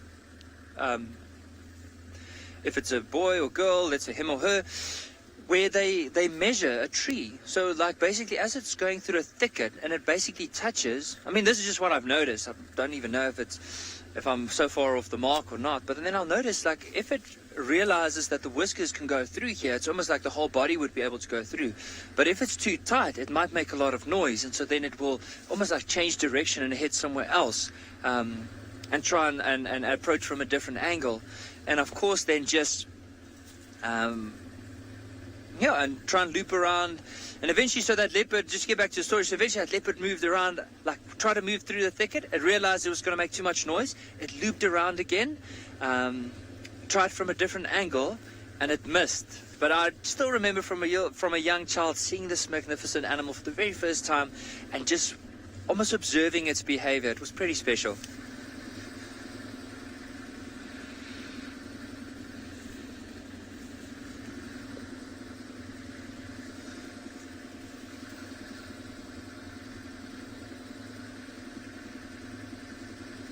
Annette, I can't agree with you more. I think that's one of the very unique features of any cat is those whiskers. And just, I mean, even with leopard, I think one of the other things is even the patterns that you find around the whiskers is one of the ways that we can identify them. Especially if they are young. So every leopard has a unique spot pattern. So like our fingerprints, everyone is unique. And so based on that spot pattern here, as well as some of the patterns around the nose, as well as above the eyes. So those are some of the things you could potentially use in order to identify a leopard. So I can't agree more. It's very, very unique.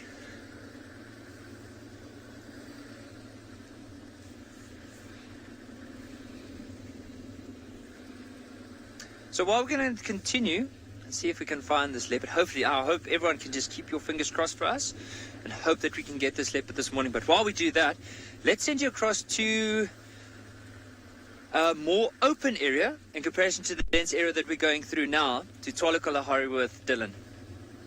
Meerkats aren't out yet, but remember yesterday they also came out a little bit later. It was like 35 to 40 minutes later than they had the previous day. And Veronica, meerkat habituator, she's reckoning it's probably got something to do with the presence of the pups. So in other words, maybe these pups are going to be coming out. So Veronica and I were saying today. Jeandre is saying, I think tomorrow. But let's see. Maybe we're completely wrong. Maybe in 3 days' time or 4 days' time. But yeah, this is getting good now. This is getting very good. Ooh, some people are even saying Monday. But it's Saturday today. Come on, it's Saturday. It's a good day. It's a good day for meerkat pups to come out. Why wouldn't you want to come out on a Saturday?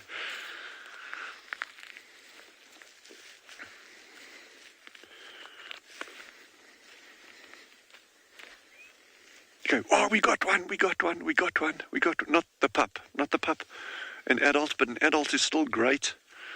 Nothing wrong with an adult pup. Adult meerkat, I mean. So this is again pretty much the same time that they emerged yesterday. Maybe just fractionally earlier, a couple of minutes earlier.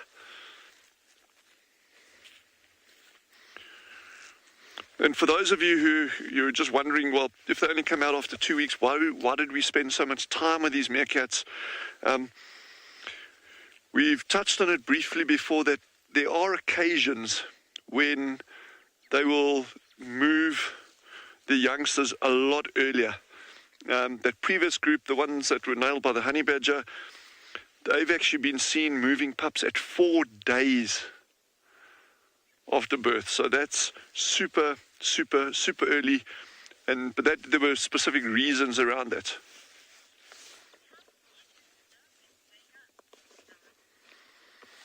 Don says, how cute are they when they wake up? I think was the... Sorry, what was the question?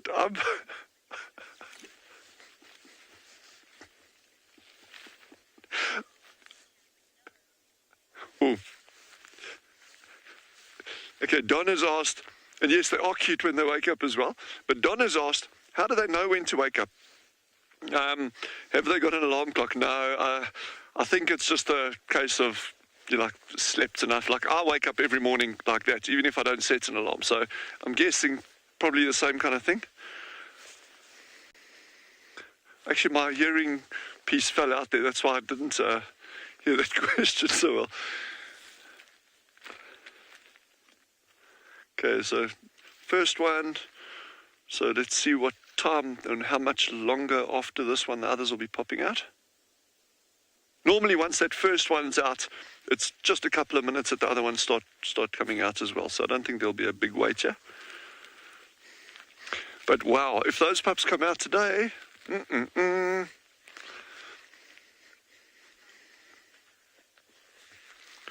So looking at the pattern on that meerkat's back, so I'm just walking around so I don't get my shadow. Look at that pattern on its back. So camouflage is incredibly important on so many different levels out here. You may recall that beautiful little tortoise shell that we found yesterday. And camouflage top and bottom. And we mentioned the reason there's probably, if they get rolled over for whatever reason, especially during fighting, they still camouflage even if they're lying upside down.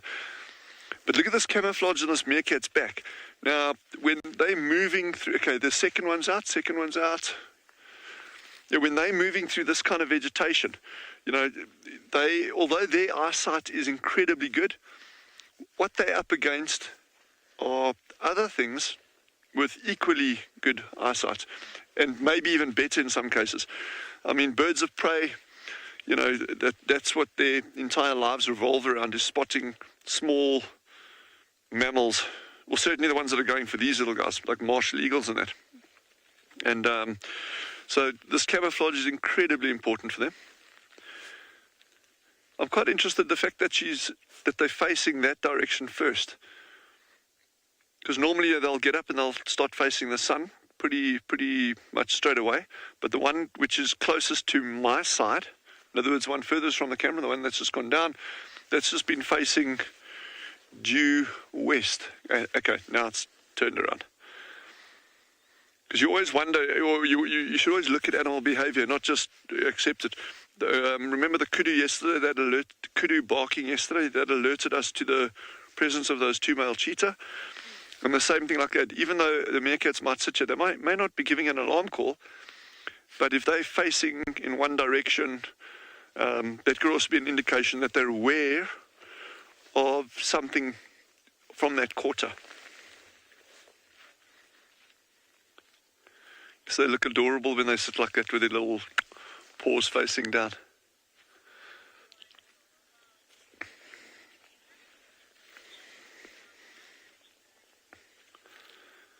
Yeah, let's see how long it takes for the others to pop up. We'll just stick here.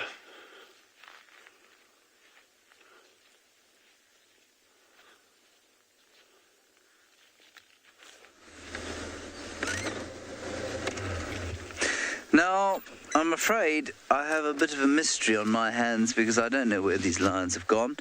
They came out of, or they went into this block where we had their tracks in the riverbed, and they don't come out of the block as far as I can tell.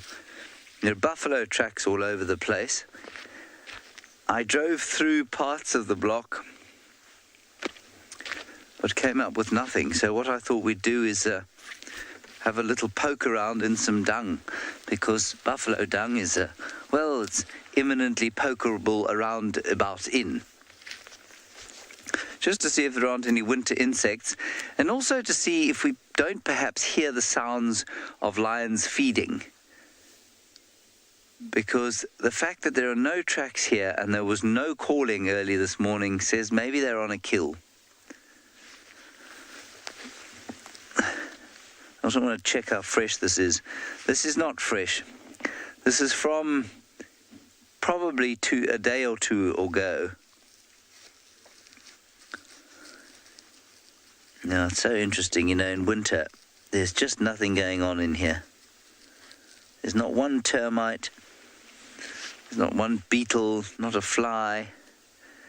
Just lovely, wet, mushy buffalo dung.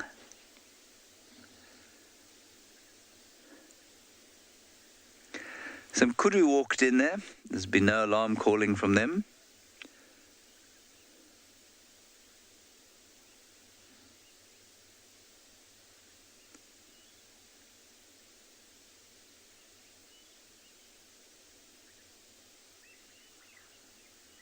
One single impala shouting, but that's a long way off.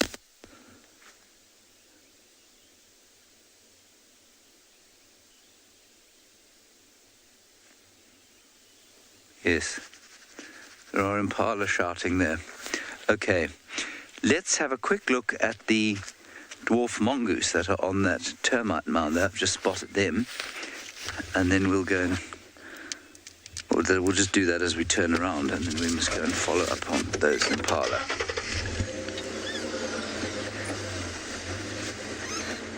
There they are. They'll come out again. They're on the top of that termite mound.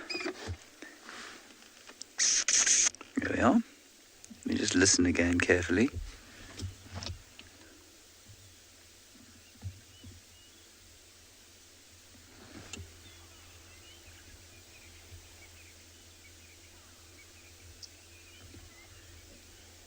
hear the impala anymore.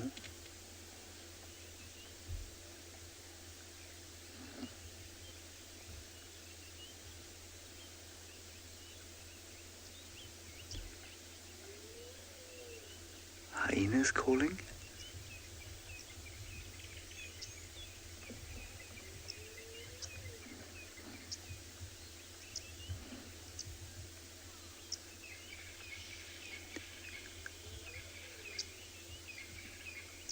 You hear the hyenas going.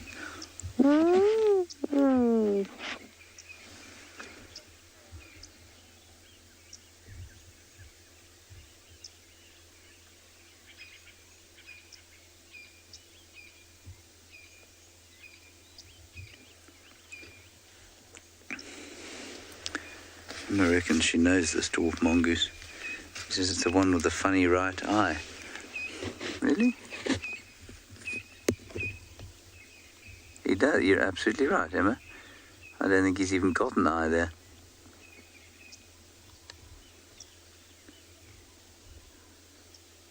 Just yawned. They are so cute. And like I've said to you before, I'm pretty sure that if we spent enough time on foot around them, they'd tame in the same way that those meerkats have.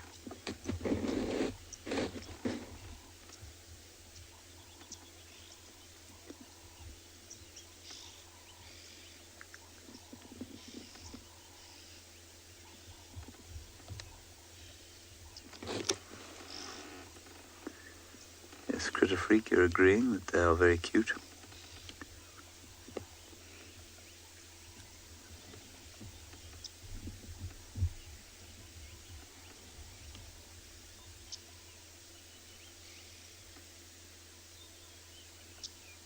Yeah, we're going to move. I can hear the impala alarming. They are quite far though. Lexi, they will eat snakes. Yeah, they don't eat. They don't eat big snakes because they are quite small. Well, they're very small, but they will eat snakes. I wouldn't say it's their predominant diet. You know, reptiles, scorpions, eggs, insects, that sort of thing. But yes, small snakes, absolutely, they will take. And by reptiles, obviously, I know snakes are reptiles, but there'd be smaller lizards and that sort of stuff. But the banded mongoose and the slender mongoose are big snake killers, for sure. They will definitely devour snakes.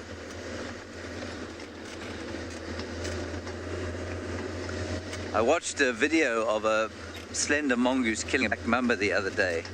The nonchalant way that he went around it is just absolutely astounding. Fearless, absolutely fearless, and so much faster than the mamba and so confident. Quite amazing to watch.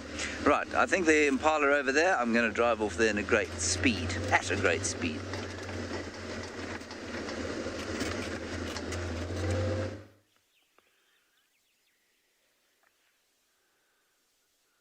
So a third one popped out and it's just gone back down, but they're going to be out soon. And that burrow where they're standing, the burrow immediately in front of them, in other words, closest to Gendro there, there's been a huge amount of digging activity on that burrow.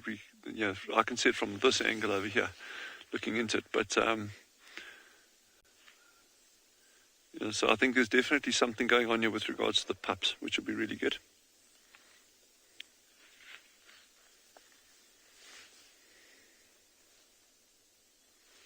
Okay, what are you looking at?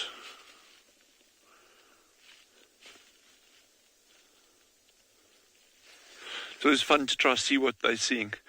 Obviously, their field of view is quite a bit narrower than ours in terms of, you know, just, okay, there's the third one. In terms of their height, yeah, they're small little guys, like 30 centimeters, maybe a little bit more than 30 centimeters.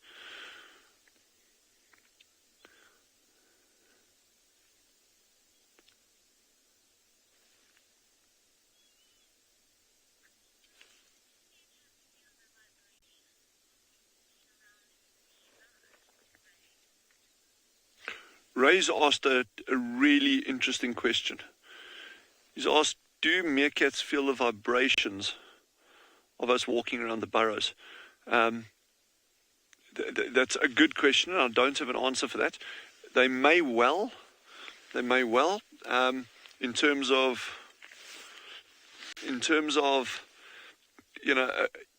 we're walking very softly. The sand really dampens vibrations, but those of you who have felt earthquakes, earth tremors, rather, let's not say earth tremor, even very, very soft ones. If any of you ever have stayed or lived close to any big mining areas, when there's explosions, when they're doing blasting, even if you are very, very far away, you can actually feel that very, very soft tremor. So it's not impossible that I'm not equating myself to a tremor or an earthquake at all, but it's certainly not impossible that they could. And when we look at the sengis that we were talking about, remember I mentioned there's one down in Pinda, that four-toed elephant shrew with those beautiful bristles on its tail. One of the theories that has been put forward for the purpose of those bristles is that they can actually sense vibrations in the environment. But that theory seems to not hold that much water. It's got more to do with scent trails and that kind of stuff. But yeah, so they could well feel us walking around over here. I don't think they would, but I wouldn't be able to say that for sure.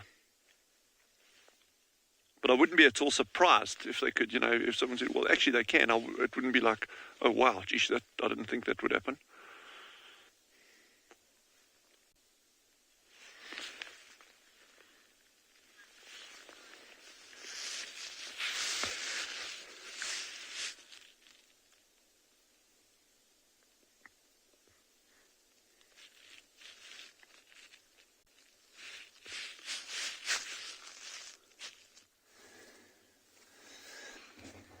So we managed to get to another open area as we were moving along the river to look out for leopard, and of course spotted my favorite animal, the zebra. Now, it looks like there's two there. There's a youngster just behind this one, so I'm sure it's probably the mom and one of the older foals that's just behind her at the moment. So let's give it some time and see if the youngster comes out. But there's quite a few of them, and you'll even notice when you look at this moment, it almost looks like she's shaking. Look at that right shoulder of hers. If you notice how it's like twitching up and down. Now often if flies bother zebras, of course they'll flick their tail, and sometimes they might even stand with their heads close to one another's tails in order, so as soon as they move the tail, it flicks the flies away from their eyes. But another way to do it is also if they do flick their muscles in order to try and get rid of the flies. So there's quite a few of them.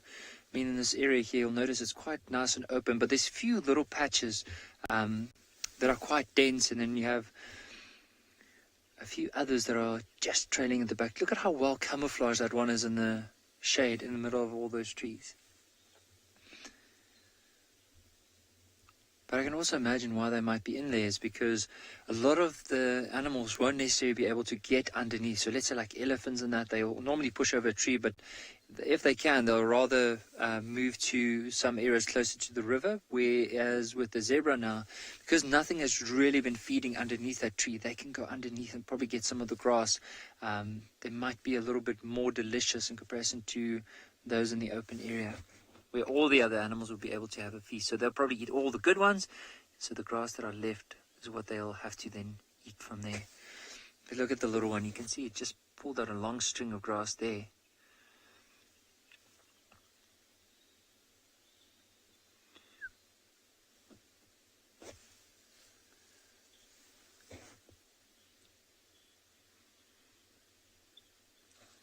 Striped horse, I've never seen an albino zebra before. I don't even know if they do occur. I'd love to know from the viewers if anyone knows about it.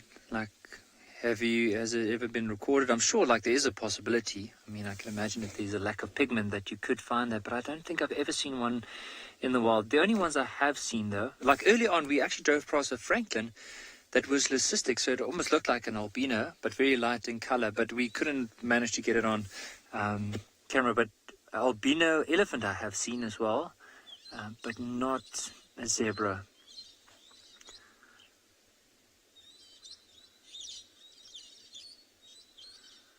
Just look at that little one. Look at how the ears are just pricked forward. Probably very curious. There's some birds moving in the grass, and also the other one. So he's probably just trying to investigate what it is before he lowered his head again. But if you notice, I mean, compare the two, you'll notice the mum, look at how smooth her skin is. It almost looks like she has very short hair. Even this time of the year, where you find other animals where they almost grow like a bit of a winter coat.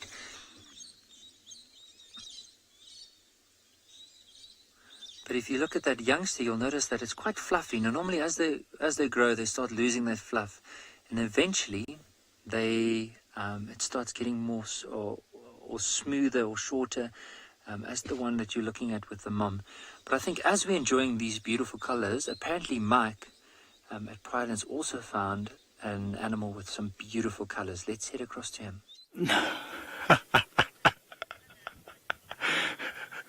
All right, so we had an awesome bird called a purple roller, which is actually sitting behind us on a tree. We might be able to get it again, but just before we go to it, I just wanted to show you what bird it was. Sorry, I don't know you were. So this is what we had in the tree. I know we always see lilac-breasted rollers, but now we had a purple roller, which is a rare bird. I mean, not rare, but it's the least common roller in the region. It's one of our residents, so that's really, really awesome to see it, and it's quite large compared to the other rollers. But like the rollers, they do eat insects, and they nest in hollows on trees. And you can see this one's not quite as colorful as the lilac-breasted roller, which is just over here. But it is also a very, very spectacular bird. So now, what's interesting is that as I was watching it now, the lilac-breasted roller actually flew in and chased the purple roller off. There's a lot of competition between these two birds. The purple rollers are much less common, but a bit larger. But they seem to be slightly less aggressive when it comes to fighting over their territories. So that's a very interesting bird, and the purple roller. Have you ever seen a purple roller before? It might be a first for a lot of you. I know I don't see it very often. Many of our students struggle with birds. You know, sometimes they all look the same to people who don't necessarily spend a lot of time watching birds. But the purple roller is different. Oh, that's awesome! So a lot of you have not seen this bird before. So that's two birds that I've shown you. That's true. I haven't shown this one yet. I saw it, but we'll show it to you at some point. But I'm hoping that we can get another view of it. It seems to be living around this dam, so that's awesome. So we'll try and see if we can get a view. There's lots of different rollers. My favorite of all the rollers is the broad-billed roller, but we won't find those yet at this time of year. Okay, wonderful. So what we're actually doing is heading on our way towards the hyena den, just because, as I said before, it might be interesting if there's a lot of activity there. We've had a lot of youngsters there recently, and they're very, very curious. I love how close they come to the cars whenever we go there. It's important to keep going there regularly to keep the habituation process up with these hyenas. You know, with all of our animals that we have, the lions, the leopards, this reserve Pridelands hasn't been operating for all that long. So it's really important that we keep up the habituation process of all these animals, going to view them regularly, using our vehicles, being sensitive, but spending time with them so that they learn that we are not a threat to them and we're no danger to them. Remember, we don't want animals to be frightened by us. So the more we can spend time with them in a relaxed atmosphere. Like that male lion we saw yesterday, he was nervous because of the hyenas that were around. But when we sat there quietly, he was quite fine with us being around him. And the more we do that, there's something that's just cranking some branches off to the left of us. I suspect that there might be an elephant nearby. Right, we are going to be sending you to some meerkats being habituated, which is pretty awesome.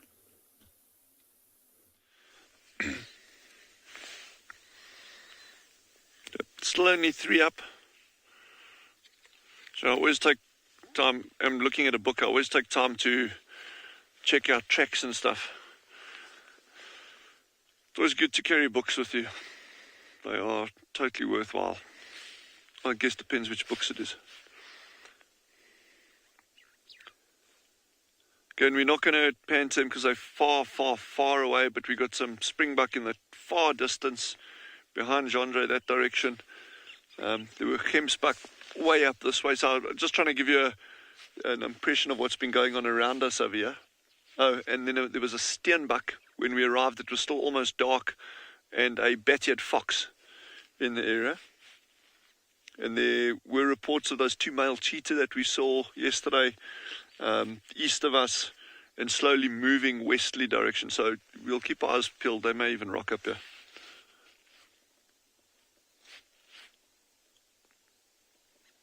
So there's something really interesting that we've been chatting about, okay?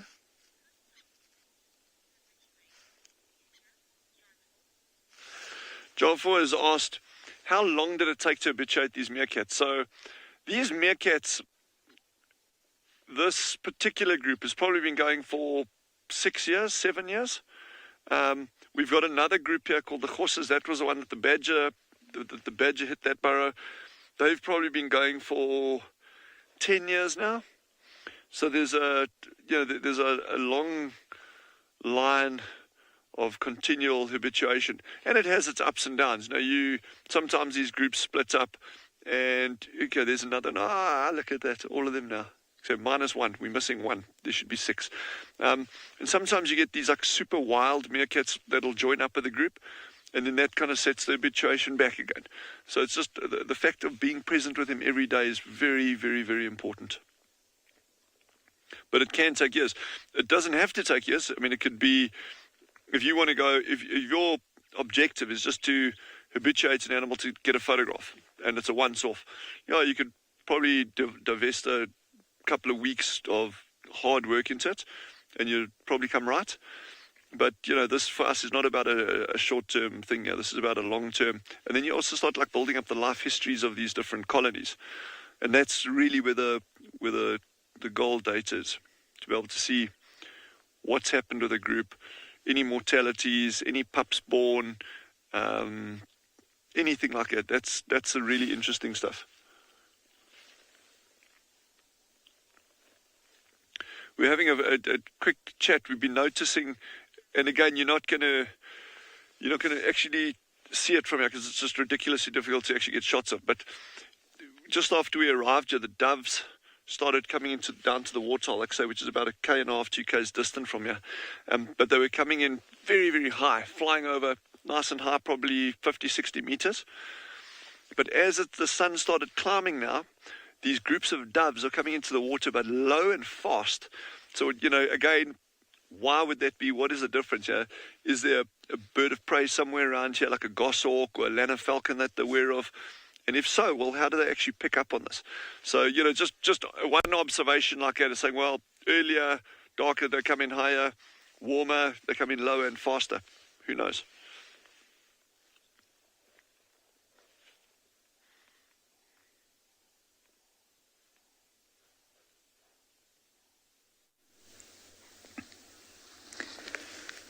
We've come across a herd of elephants. It's just settling down now. As we came in here, they were very upset. And we heard them screaming before we came through here. I don't know if they saw some lions, maybe. Although if they did, the lions must have flown here because I can't see their tracks anywhere. But they were very unsettled. And they're settling now. And I know this isn't the best elephant view we've ever had, but I just want to let them settle before I try and move the car again.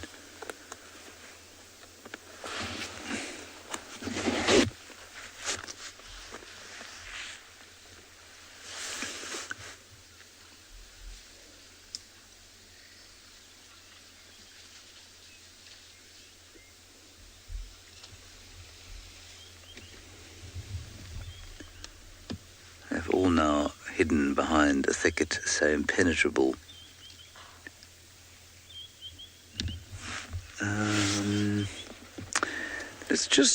I think they're going towards a sort of a clearing, so we can try and move around that way. Yeah, no, JT, it is amazing how an elephant can disappear in virtually plain sight. I'm a bit skittish of driving off-road these days after my 2 days of bending the steering rod.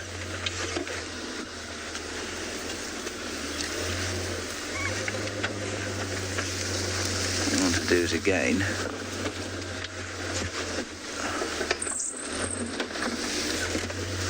The trick is to be able to feel when you've hit something that's going to bend it and then stop and go back. Because it bends very quickly.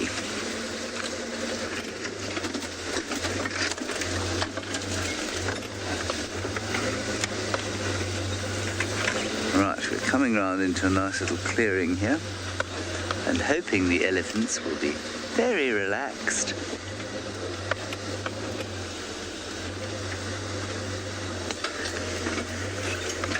As opposed to just disappeared, gone.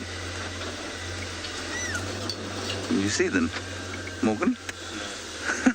They have literally just disappeared. Let me just poke my head through here.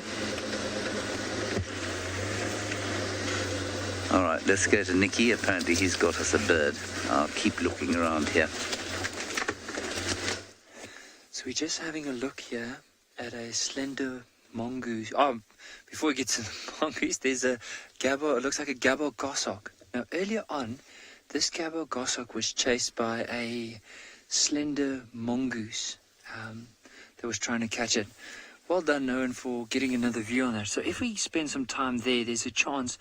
I just saw, like, I had an earlier little glimpse of this bird of prey, but then there was a little mongoose that tried to catch it. So let's just give it some time. You can see, look at it looking down. So I think that mongoose is going to try another go to try and catch it.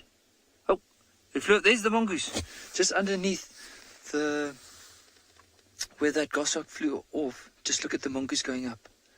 There, he's going down again. So let's see. So the goshawk has gone up into another tree, but you can see it's looking down. Now this. So often with the birds, the slender mongoose, oh, it had to go off again. I think that mongoose is just quite keen for a nice breakfast this morning. Because he's basically climbed that tree again. So the tree that the goshawk was sitting on earlier, so halfway up of it, you might see, no, the one that it was sitting on earlier, I think it just jumped off. Now the goshawk has moved again to the next one, and I wonder if that little mongoose is going to get there again. So, Owen, if we go slightly more to the right where that goshawk is now. I know there's a lot happening, so it's very hard to try and focus on everything that's happening. But just slightly off to the right, that goshawk has gone and sat up into another tree. So let's just give it some time and see if that mongoose will have another go. So that was 3 attempts now to try and catch it. Of course, being a bird of prey, their eyesight is very, very good.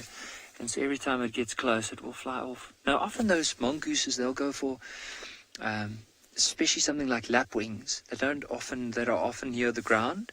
Where these birds of prey, they normally perch on quite a thin branch. It's quite a mission for... See, it flew off. Let's just see where it might go off to. I just want to see if I can see that mongoose there on that tree again.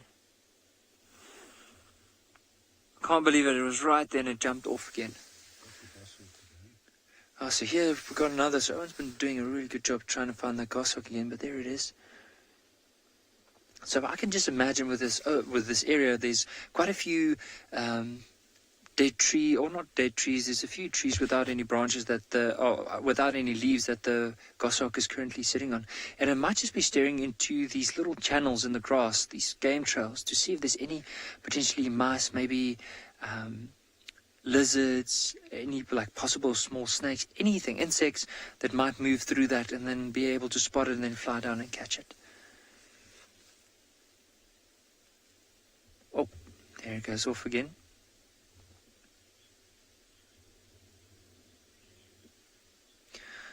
Butterfly, they are, I agree with you, they are very fast flyers.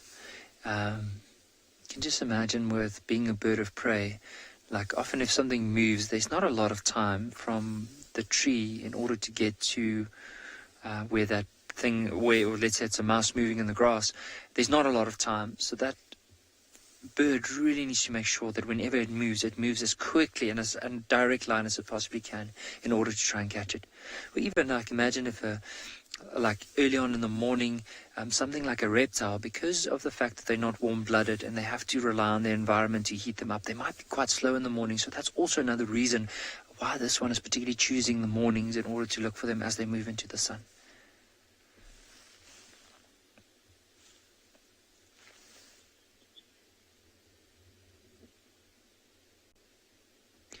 for now is we'll spend a bit more time here and just have a look and see what this goshawk might be up to. Wild Earth relies on support from viewers like you to carry on broadcasting our daily live shows. A small donation goes a long way in helping us on our mission to connect the world with nature. Please visit our support page to see how you can help and become part of the Wild Earth family.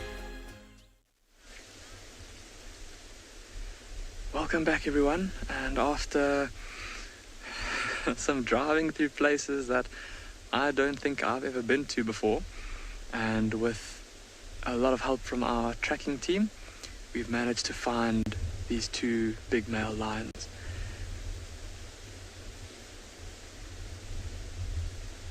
Isn't this just gorgeous? Look at the mist behind them. If you look closely, you can even see it blowing past their faces. Oh, here comes a yawn. Oh, that was a very half-hearted yawn.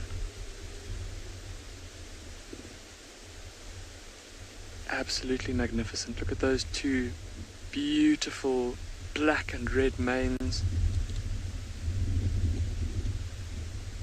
They look so peaceful in this mist. It's quite a I don't know, profound scene, if you will. It's the whole imagery gets conjured up of kings in England and on misty mornings in their castles, and that's exactly where these two male lions are. They're up on the top of a ridge.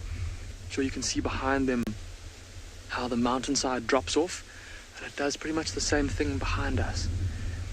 And they're perched up on top of this ridge.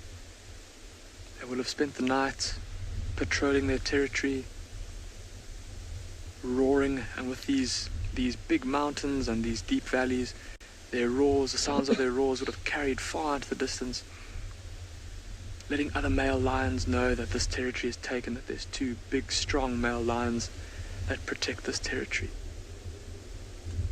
This lion must be sponsored by some hair care product. So Marcel is just remarking that the male lion on the left's mane looks particularly lush.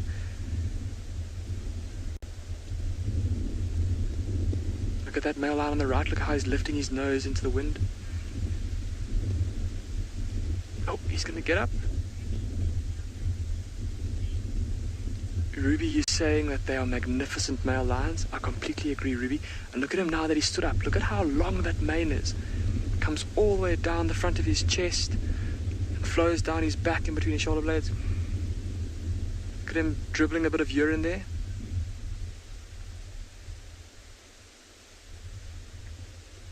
Facing into the wind. Still urinating as he goes. At least he had the decency to stand up and move away from where he was lying to do that. So I wonder what scents are being carried on the wind that he's smelling. Perhaps the smell of food. Perhaps the smell of other lions.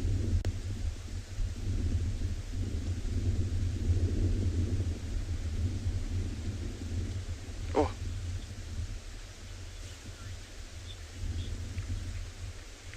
Moondust, you're asking which coalition of male lions these are. Moondust, this is the coalition that is dominant in the southern part of our reserve, and we call them the Byala males, after the area into which they first came. The Byala males.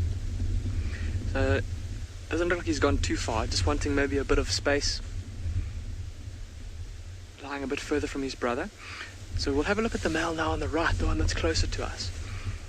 And let's have a close look at his face. I'll use my binoculars and you can all use the zoom of the camera. Oh, where did you go, brother?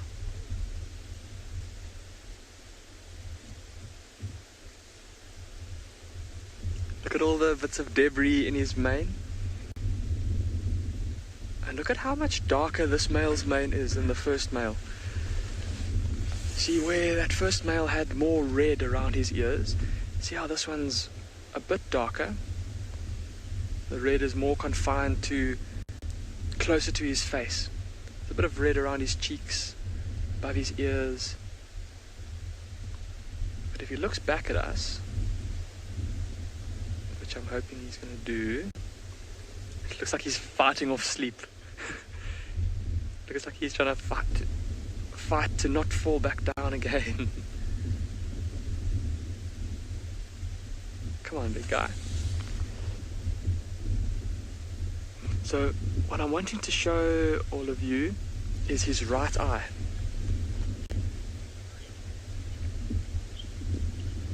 Striped horse, you're asking if male lions will stay together for life once they form a coalition. And striped horse, yes, they will. Unless there's something strange that happens, they will normally stay together for life. There are records of big coalitions of males, 4 or 5 males, where the coalition does break up a little bit, and kind of 2 will go off together and 3 will go off together, or 2 and 2, and there they might spend quite a bit of time apart. But no, these 2 will certainly stay together for life unless something very strange happens. And just because it's just that added support that being together affords them. You know, 2 males are much better able to defend a territory than 1. They need to rely on each other for that. If a group of, or if new males were to come and challenge them, if it were to be 1 male by himself, he could be even killed in a fight. Whereas if he's got his brother to back him up, they'll be that much better able to defend their territory. Oh, look at this mist coming through now. And he's going to lie down. There we go. And this is going to give us a chance now to look at this eye of his that I've been wanting to show you. So have a look at his right eye. And can you see how dark it is? And how swollen it is? There's a bit of a cut through it. And that's one of the kind of defining features of this particular male. Like we said, his mane is a little bit darker. And then he's got that cut through his eye. Christy, you say that it looks like that eye hurts. Christy, I think I agree with you. And I was actually just discussing now with Marcel, it's been quite a while that he's had that injury. And what kind of happened a couple of months ago is that these 2 male lions disappeared. We couldn't find them for days and days and days. And we suspect that they were patrolling the western boundary of the reserve. And when they came back from that territorial patrol, we immediately noticed that this male's eye was pretty badly injured. At the time, it was so swollen and so bloodied, and there was, forgive the graphic image, but pus and stuff that filled up the eye. Some of us thought that that he might lose his eye, or might lose the use of it. But over time, kind of the recovering powers of lions just kind of showed themselves, and we've been able to see how the eye still looks pretty bad, and there still is a bit of discharge coming from it, but he seems to be able to use it fully. Now, the cause of that is almost invariably would have been a fight with another lion. It could have been his brother, it could have been another male lion that he met.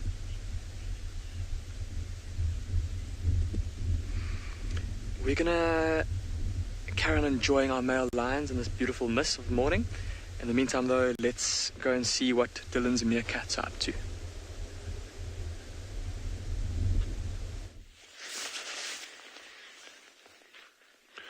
So these little meerkats are just putting on such a beautiful display this morning. It's so relaxed. And we're just chatting about it. And someone asked a question earlier about how long it's taken for us to habituate these animals. And we took a bit of a gamble, Jean-André and myself, because this particular group wasn't one of our better groups, generally. And not because we hadn't worked on it. Like I said, we've been working on this group for a number of years, but just because you've had these individuals that have moved in and out, and some of them haven't been relaxed. So we kind of took a gamble on saying, well, okay, because the female was heavily pregnant, let's try to do a bit of work with this. And I'm really, really, really glad that we did, because where we were with them 2.5 weeks ago, is just a vastly different scenario to where we are today. So, we got some really good elephants moving up towards James, so head over that way and we'll be right back.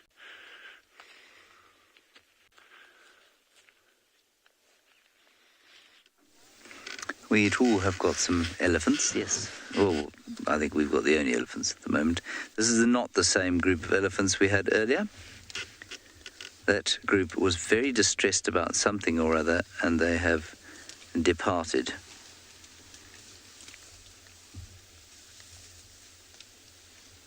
And so we found some more, quite luckily.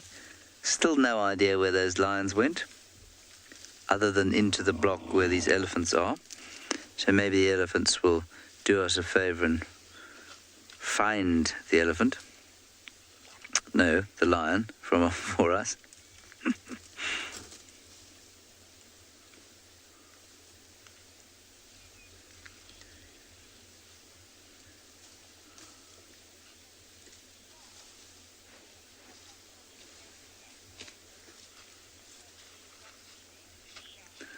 It's an interesting one, Shah. I've never heard that before. I've never heard of elephants described as grey locusts before. No, I don't agree with that name. I think that there's a vast swathe of misconception around the effect that elephants have on an ecosystem, and I think that we have very little understanding as to exactly how many elephants is appropriate, what a carrying capacity for elephants is. You know, when an elephant pushes over a tree and seems to, or when a herd of elephants comes through an area and seems to decimate it, you know, what does that actually mean? Yes, it doesn't look nice when you see a big tree pushed over, but surely that's how it's always been. And it's only in the last 200 years or so that we've suddenly been noticing it and saying, oh, look, the elephants are damaging the place. So, no, I would disagree strongly that elephants are big grey locusts. I'm assuming that's what the illusion is. There's no question that in a fenced reserve where the elephants cannot go anywhere else, you must manage their population carefully, because then they can destroy a place, but so will anything left to, you know, any population left to grow out of hand.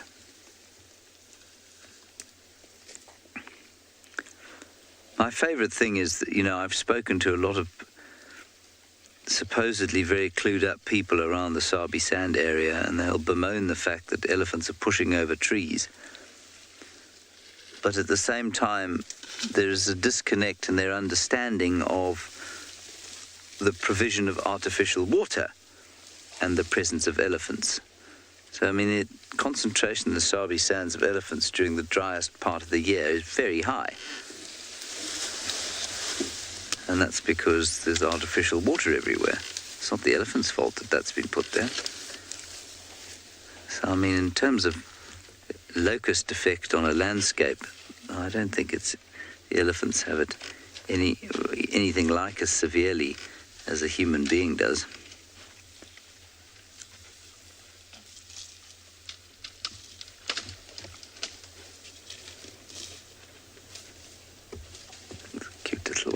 Across the road now, very carefully walking, just having a quick look at us.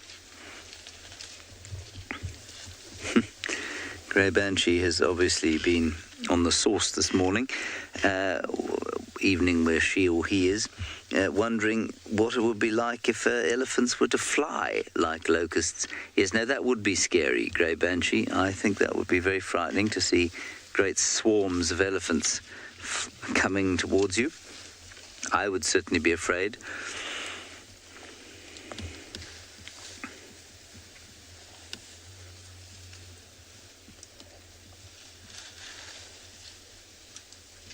I'm quite pleased this herd is going into the block here, because if they do come across the lions, they'll flush them out.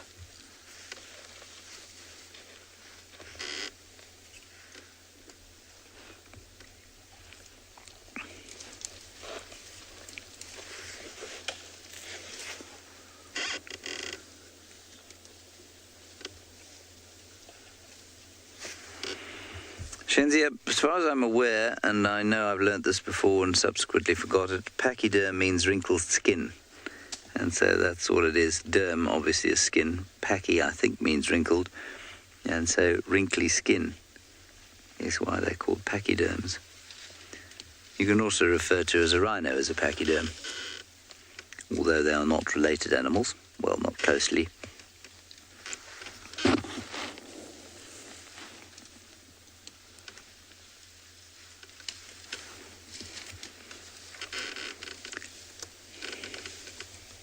That elephant discussion is such an interesting one that is so, it's a real, I suppose, if I was a Martian biologist / psychologist and I was studying human behavior, the elephant discussion would be a really good one to use as an example of how human beings confuse things, allow emotions to get in the way of what they're thinking about, allow not only just emotions, but allow their completely different goals and different perspectives on life to cloud the science and to, in fact, create science that isn't really science around it. I mean, it's amazing. You know, everybody's got a different perspective on elephants.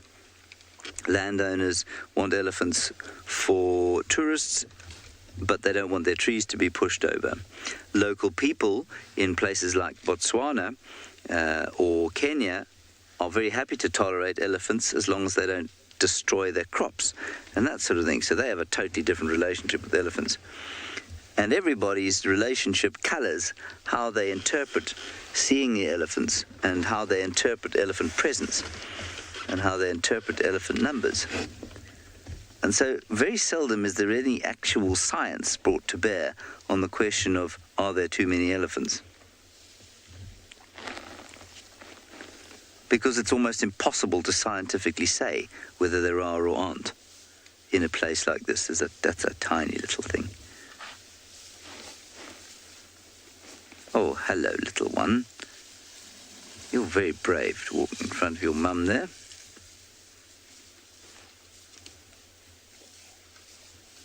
Giving a little shove. Come on, dear, let's keep going. And that's sweet.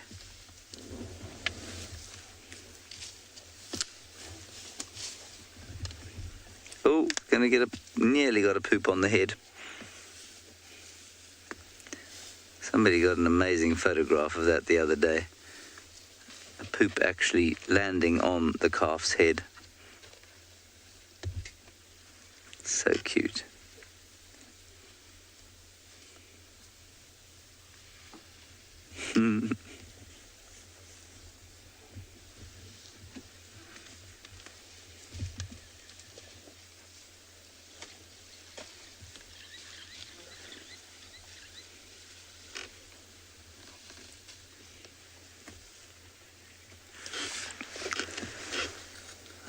I think that one of the newest and most adorable additions to these Wild Earth broadcasts have been those meerkats.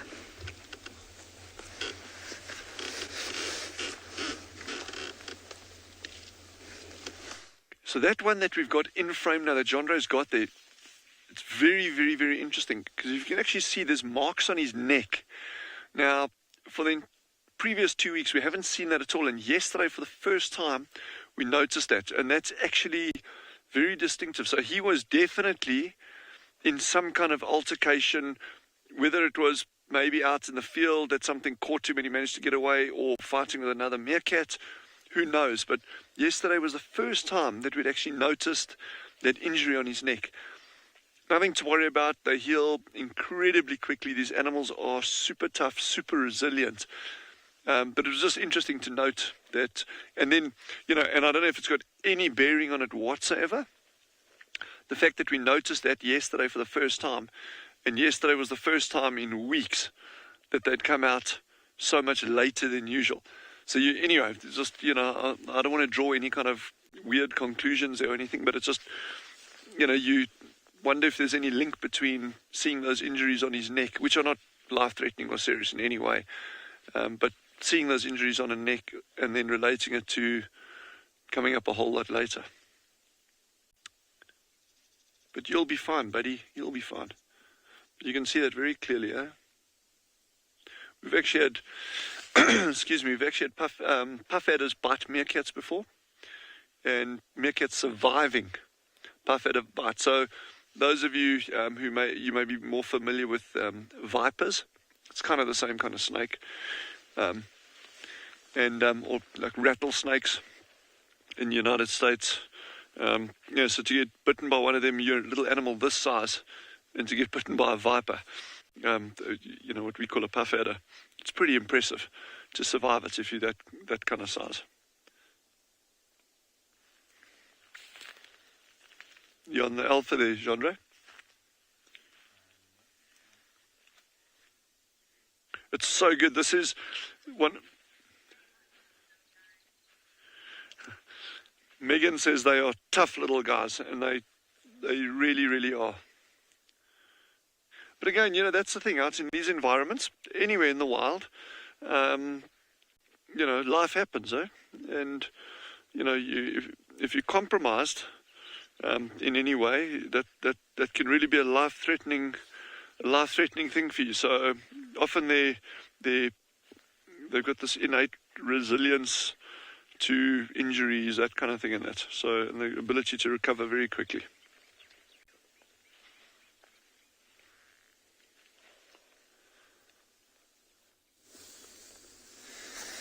So as we were driving along the river, now remember we said we'll try and look out for leopard, but of course any small thing we can see as we go along. So earlier on we saw some slender mongoose, but now we've been very lucky to see some dwarf mongoose right here. So just notice, often with dwarf mongoose, there's quite a few of them together. So it looks like there's an old termite mound with a couple of holes in it, and that's where they're slowly emerging from.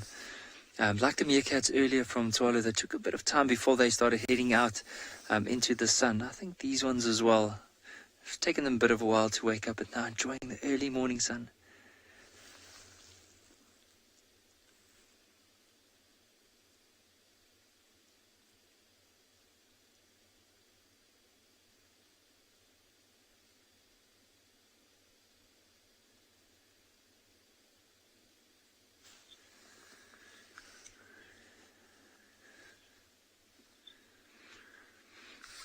Mitchell, that's a very good question. Like, according to my knowledge, they are within the same family structure.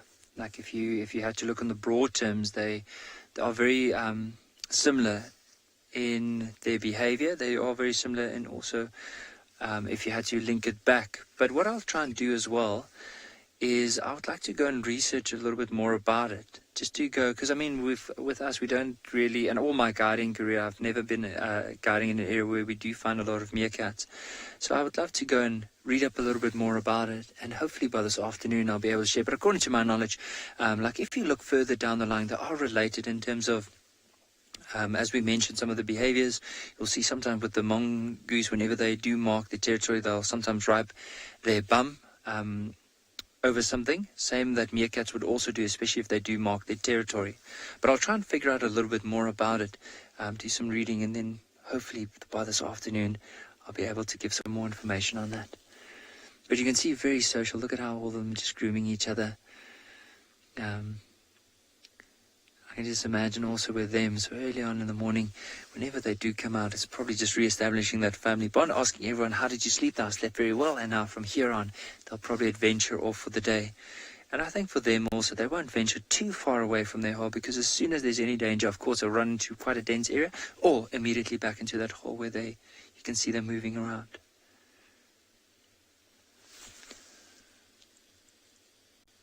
But you'll even notice, with some of the birds, like the yellow-bill hornbills, and some of the other drongos and starlings might even be near some of the trees here. So as soon as they move and they flush their insects, they'll go and catch them. Often it's believed that the yellow-bill hornbill would actually come to a spot like this if they know there's some dwarf mongoose, and actually wake them up, call the whole time until they eventually wake up and then start foraging. See, just off to the right of where you are now, and you'll notice there's quite a few of them, like right there in the middle of the screen, how they're playing with one another.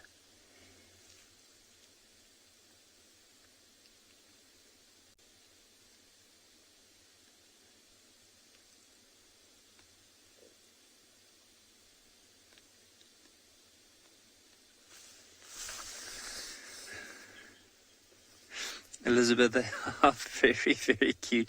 The way that they groom and the way that they also have a little bit of a tussle. I can just see my brother and I on the two on the left, if I had to compare it against a family where everyone gets up in a nice woolly manner, but of course you always have those two on the side that wants to play. Sometimes it does get a little bit rough. You'll see with them sometimes playing like this is when the one gets too rough and then the other one would immediately like to say, hey, just wait, you're hurting me at the moment. So often a little squeal that you might hear. But I think for now they are still playing very gently with one another.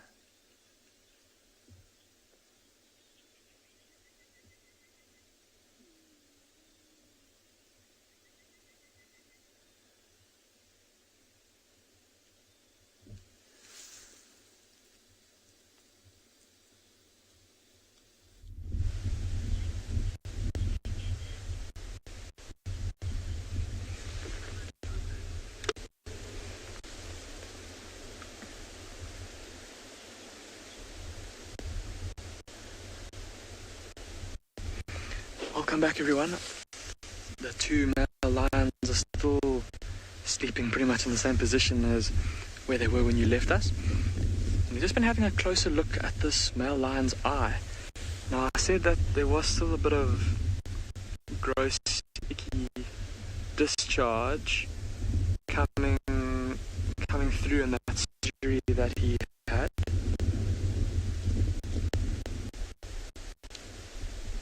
But like I said, the recovery powers of these animals are something to be behold, and it appears that he's able to use it pretty normally, so nothing to be too worried about.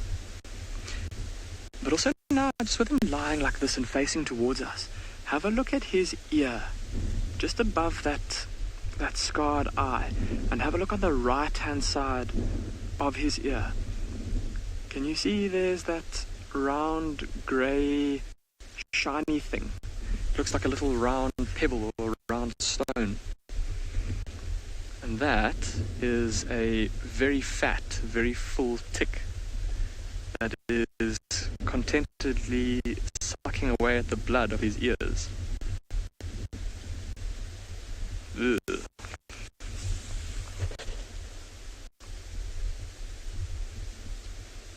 And of course, on his ear, just imagine how thin the skin must be, lots of blood vessels there, a perfect spot for a little tick to attach and get a meal.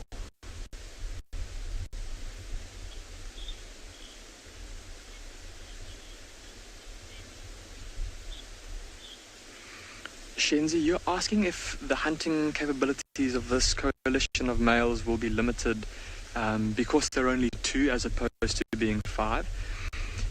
Shenzi, I suppose that in terms of the strength that they have, it will be...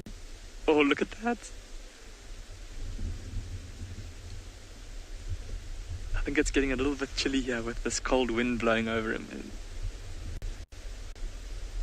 just tucking and making his body a bit smaller, trying to minimize his surface area against the wind.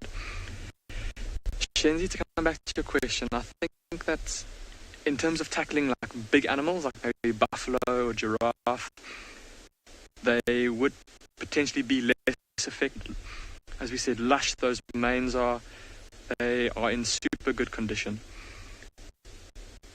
In addition to that, these two male lions, because of the size of their territory, they encompass two different, or their territory encompasses two different prides of lions. And so because of that, they're able to move between the two different prides of lionesses and kind of take advantage of the hunting efforts of the two prides of lionesses. So they could be with one pride for a little while, and maybe while they're with them, those lionesses kill something like a zebra. They'll then be able to feed on the carcass, and then they might then move to the next pride of lionesses, who might also then be hunting, and they might kill something, and then they can feed there as well. So yeah, it doesn't impact them too greatly, Shenzi.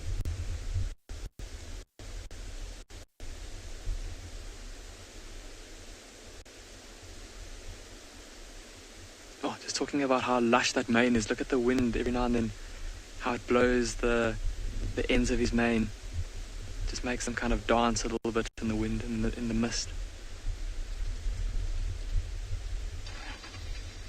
It's going to be interesting to see how long he lies out here in the open with this lovely cool breeze blowing over him before it gets a little bit too chilly. Oh! Got a bit of a fright from that vehicle passing him. Oh, look at that light coming through now. There's a bit of sunlight that's managed to break through the mist, break through the clouds. Apologies for the noise of the other vehicle, everybody, but of course there are a couple of other game drives out and around this morning. And really look how his eyes are starting to close again. It was but a minor disturbance to his slumber. So look at now how he's changed his position. So he could have lain down again on his side if he wanted. More likely to get cold. Also, that's where his organs are, of course. So he'll be more likely to get cold by facing his belly into the wind and now rolling onto his tummy and curling up a little bit. Look at how he's a bit like a cat. He's almost curled his body around.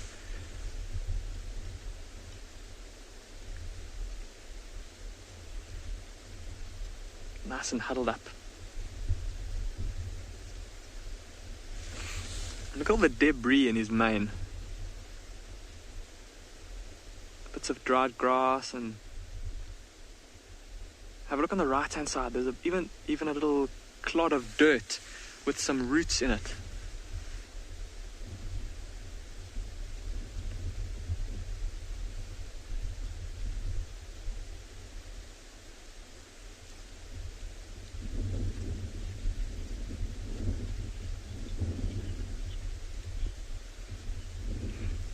A lot of you remarking about how attractive his mane is, and I could not agree more with you. I mean, one of my personal favorite animals to spend time with is a male lion, and this male lion, or both of these two males, their manes are absolutely magnificent. And it comes from, like we've been talking about, their health. So having two different prides of lionesses they can move between means more food for them. And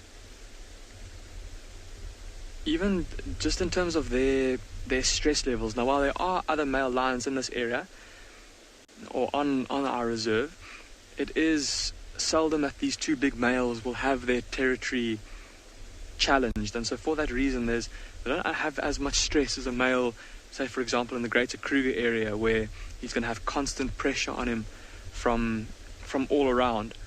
And so because of that limited pressure, it helps the manes to grow thick and lush and long. Not so much stress in their lives. Although we've all wondered, none of us have actually seen it, but the other coalition of males that lives in the far north of the reserve, those males have come down into the territory of these two males, and vice versa. These males have been up into the territory of the two males in the north. And so we're all awaiting the day where the two forces collide.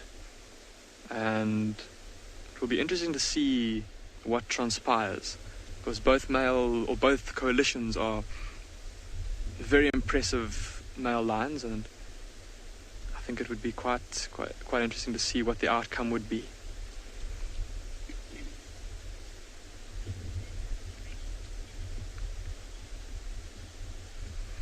So from our healthy-looking male lion, let's go have a look at some healthy-looking impala with NIKKI at Ngala.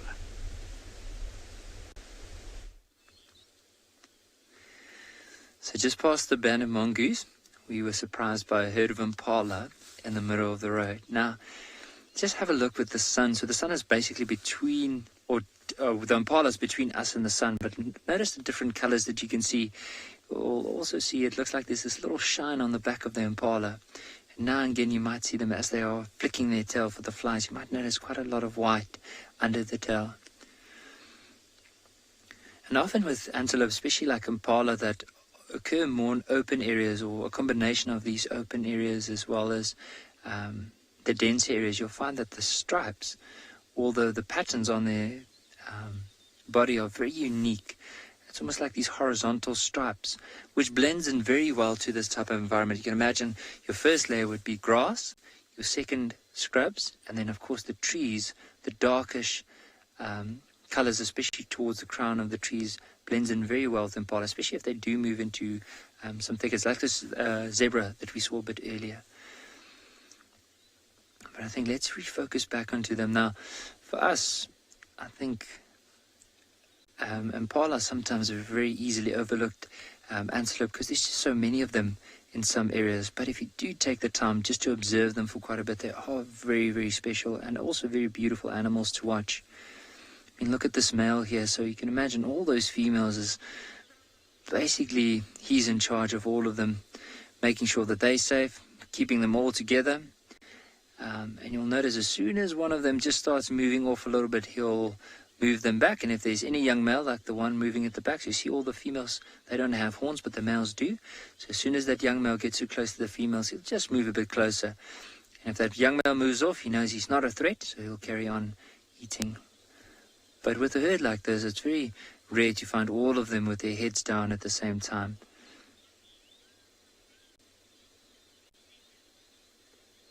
To me, it does look like they have reflectors on their back, but I just think it's probably a bit of oil on their skin, but also it's just how beautiful and how smooth that coat is, and of course how the light catches that.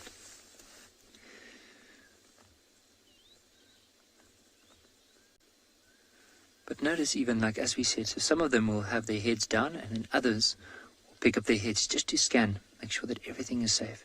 You can imagine with all the eyes and the ears, how much safer they would be if they had to, in comparison to if they had to be by themselves. And often that's what the young males do have to face, is whenever they are kicked away from a herd like this and they have to be all by themselves, it makes it quite difficult for them, unless they can join up, of course, with other male impala, or possibly be closer to something like a wildebeest or even a zebra or giraffe, any other animal that could help spot. But for now, this is just really, really beautiful to watch.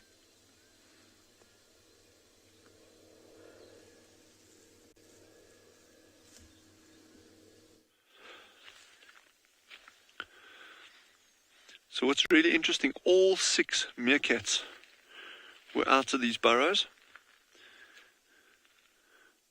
There's one popping up right in front of Gendro now, yeah? But all 6 of them were out, super relaxed, and then they went down. And then the one in the furthest distance there, that other one that's still up there, I'm guessing it's probably going to be the babysitter for the day. That was the only one still standing outside. So all 6 were up, then 5 of them went down, that one remained. But I'm just wondering,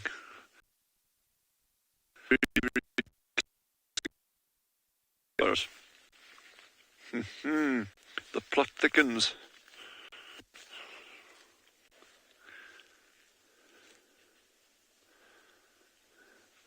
I'll just excuse myself up front, because if those pups do come out, there may be some expletives, but they'll be censored.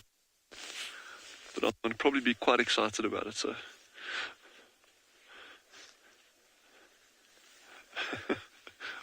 yeah, I'll squeal on the inside. Someone said. Okay, there's something way down here. I can't see what it is, but I'm looking.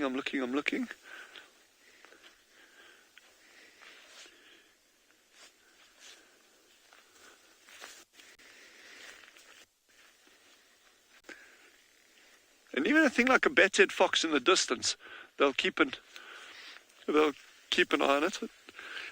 Thank you for all of those that will squeal along with me, because it's gonna be uber awesome, I promise you. Then you want to see next level cuteness.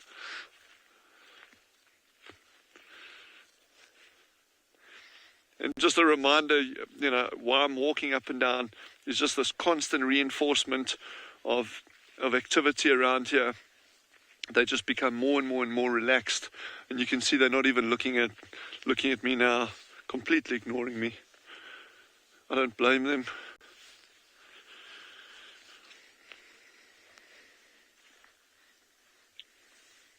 I think this little one is definitely going to be the babysitter today.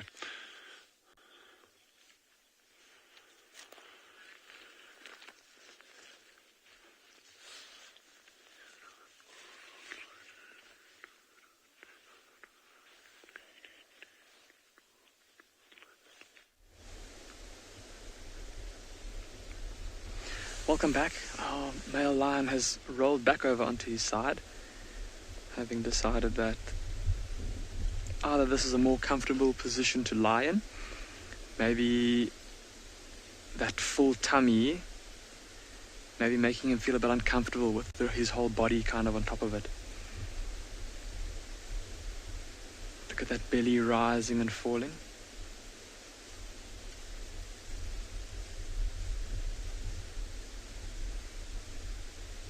A nice deep sleep.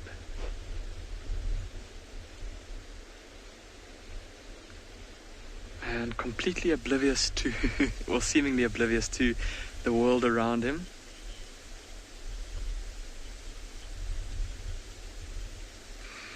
Helen, you're asking if oxpeckers would ever sit on a lion. Just talking about the tick that we saw on his ear a little bit earlier. Helen, I have not heard of any records of an oxpecker sitting on a lion.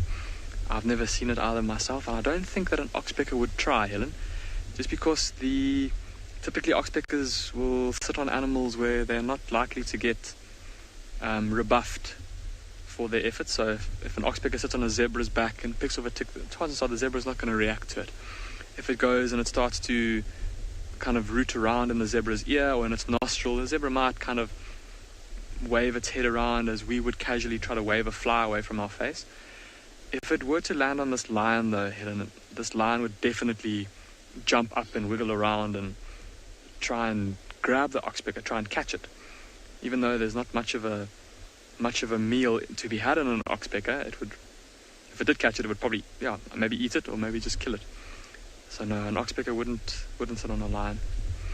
And so instead of that, this lion will rely on his own grooming to keep himself free of ticks. So he's got that super rough tongue of his, and then I've seen lions using their incisor teeth like tweezers to pull ticks off of their bodies in the places where they can reach. He'll also rely on his coalition partner. Like we said, two brothers together for life. They'll often kind of lick each other or rub faces together. They can often kind of help to keep each other clean and even free of parasites in some cases.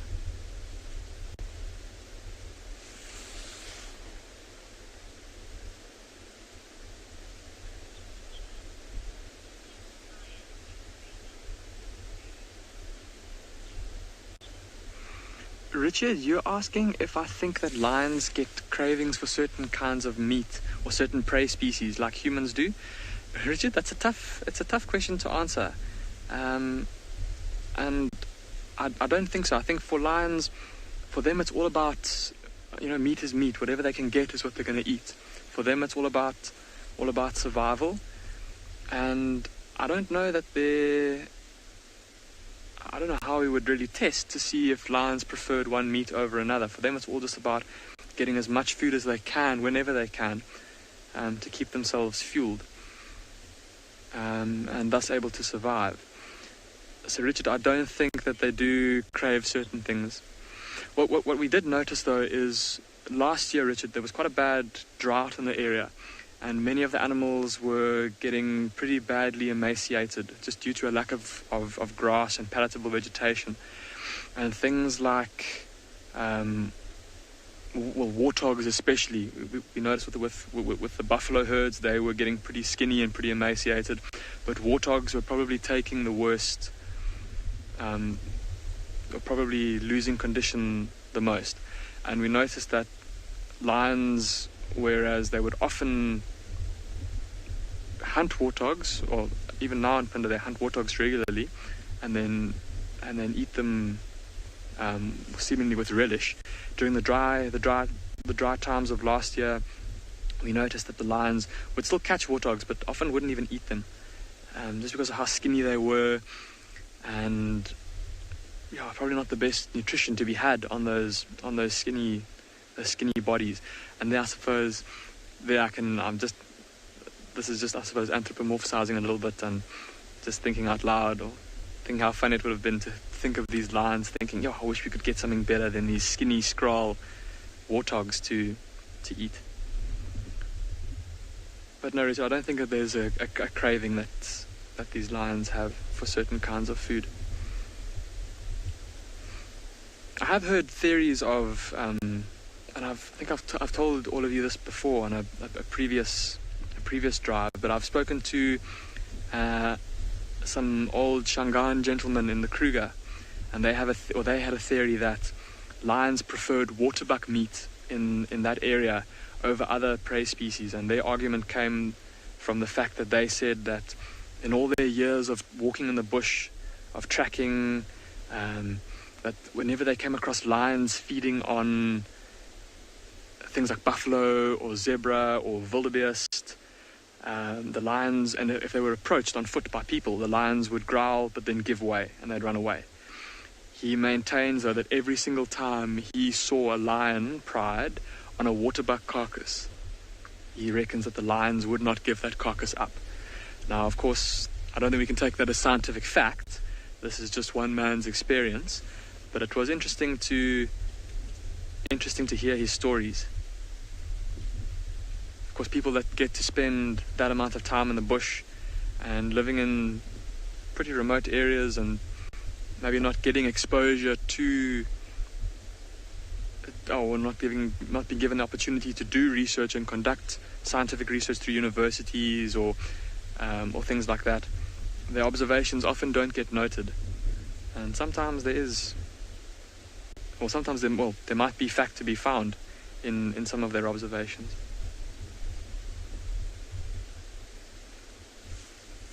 Look at his paw. Look at his paw, everybody.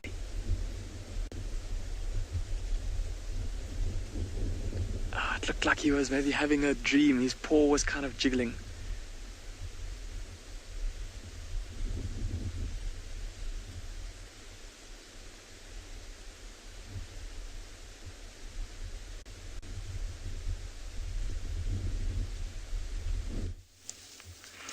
This giraffe is not having a dream, I don't think, unless it's dreaming of the lions that I can't see. That's quite funny, having a little scratch to get the oxpeckers off. And possibly just an itch. Now, we saw this guy yesterday. He's the chap with the long, thin horns and the very calcified skull. Not a youngster.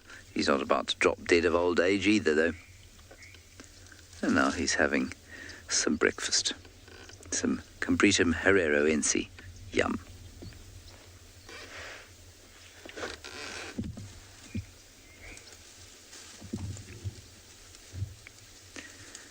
Now that sort of height would be very useful for the task of looking for lions. I'm relatively convinced that they are in the block where we were looking at the dung. Seems ages ago, but it was probably about an hour and a half ago. So we'll probably have to come back there this afternoon and have a look around.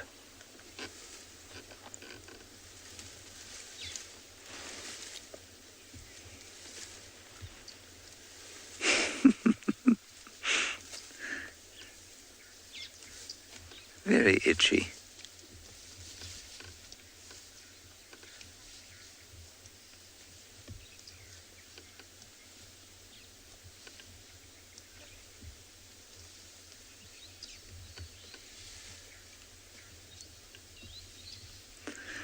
Okay, I think the same probably applies to quite a few animals. Let me just roll slowly back, forward. Can't decide where he's going, this giraffe.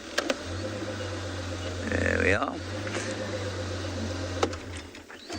You know, if you don't have a particularly bendy body and a set of claws, it must be it must be very difficult to scratch yourself. So yes, I agree, especially on a giraffe's neck.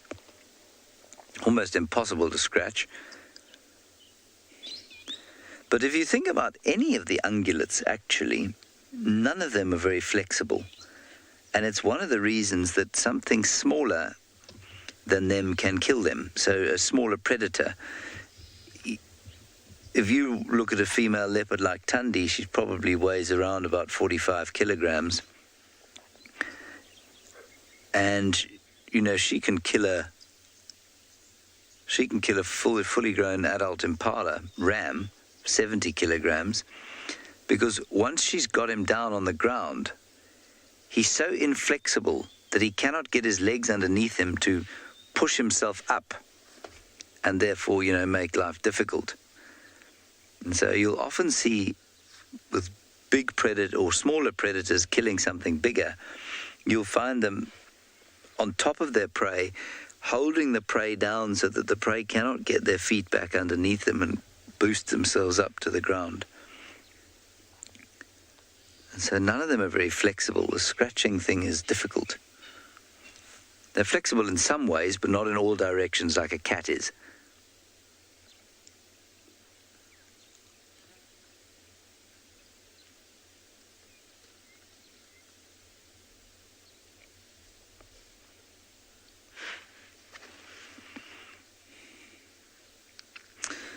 Well, Mike's had some success off at the base of the Drakensberg, so let's go over there.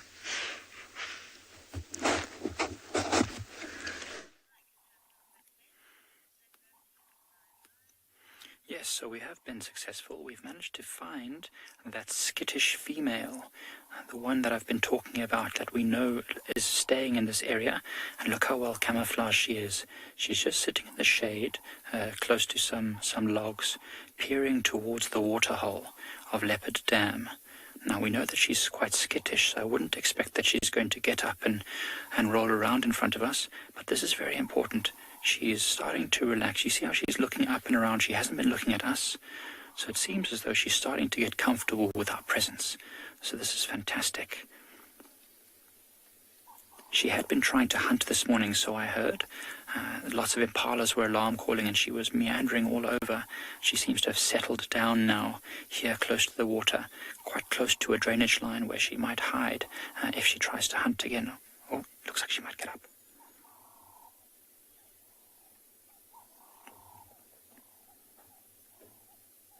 So this is good to see. Normally when we've seen her, she's immediately done a leopard crawl to get away from the vehicles. But now she seems to be starting to realize that the vehicles are not trying to do anything, not trying to disturb her. So she's just starting to walk around. Oh, this is fantastic. Beautiful light. Oh, gorgeous golden-eyed female.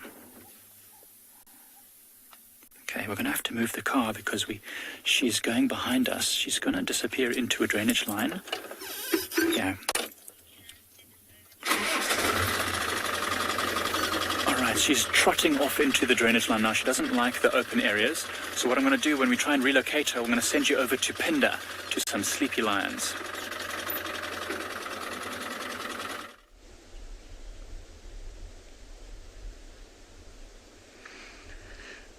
Our male lion is still lying in exactly the same spot, and he hasn't had any more dreams. I don't know what his little dream was about, where his paw started to flutter like that and his mouth started to kind of jump up and down. His bottom jaw looked like he was trying to chew something. Perhaps he was imagining or having a dream that he was chasing something and then catching it. And just listening to the sighting that you've been having with Mike over at Pride Lands with that unrelaxed lioness, and talking about the importance of not putting pressure on her so that she doesn't get fearful of vehicles, it reminds me of a time when these two male lions were... Oh, he's going to roll over for us. Auntie's back. Maybe not. Oh. That looks very comfortable in the morning light. But yeah, so it just reminds me of a time when these male lions were quite new to the area, and also we were super sensitive with them, made sure we kept a good distance away from them so that they didn't feel threatened by the vehicles. And I remember the one evening we had spent the early part of the afternoon with a pride of lionesses, watching them trying to hunt some zebra, and they unfortunately were not successful. But in the process of us driving around following those lionesses, we must have at some stage driven through the urine of one of the lionesses. And she was quite young at the time.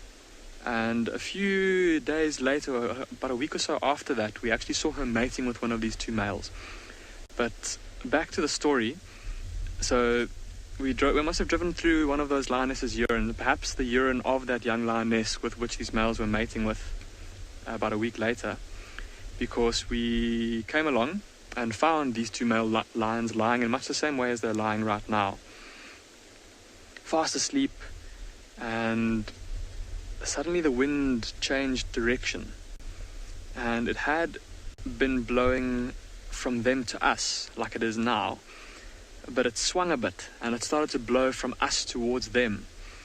And in a matter of seconds, one of the male lions was up on his feet, looking straight in our direction, and he started to walk towards us. And I mean, normally that's not too much of an issue, but the way that he was looking at the vehicle, you could tell that he was very interested in us.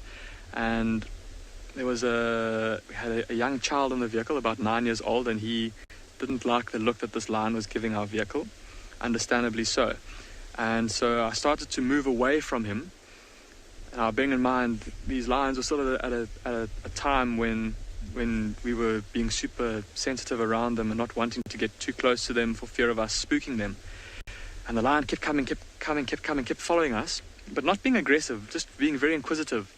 And it was then that the tracker that I work with, whose name is John realized that the lion was looking at our tire, and we put two and two together. So we had driven through that lioness's urine at some stage, and there was obviously just the presence of pheromones indicating that she was starting to come into estrus, and he'd smelt that and had wanted to come and investigate to see if there was maybe an attractive lioness in the area.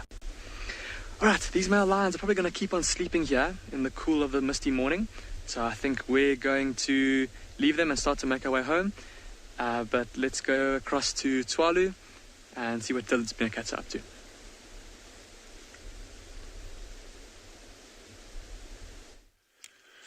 Yep, so far no luck on the little pups coming out, but we'll get them, we'll just be patient and over time.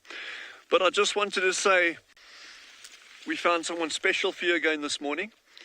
And this little guy, many of you know them, armored ground crickets. They are really at the end of their tether now with this winter that's set in properly. There's hardly any around. So this is probably one of the last ones. And he just really wants to say just goodbye to you all and that you must have an amazing day. He says it's been an incredible time having you all with them and him and his friends over the past couple of weeks. So from our side, Jandre and myself, and everyone here at Tswalu and all our colleagues, we just want to say, please stay safe. You must all have an amazing day. Go out into your gardens if you can, or wherever you are. Try see some cool things in nature. Try learn about things.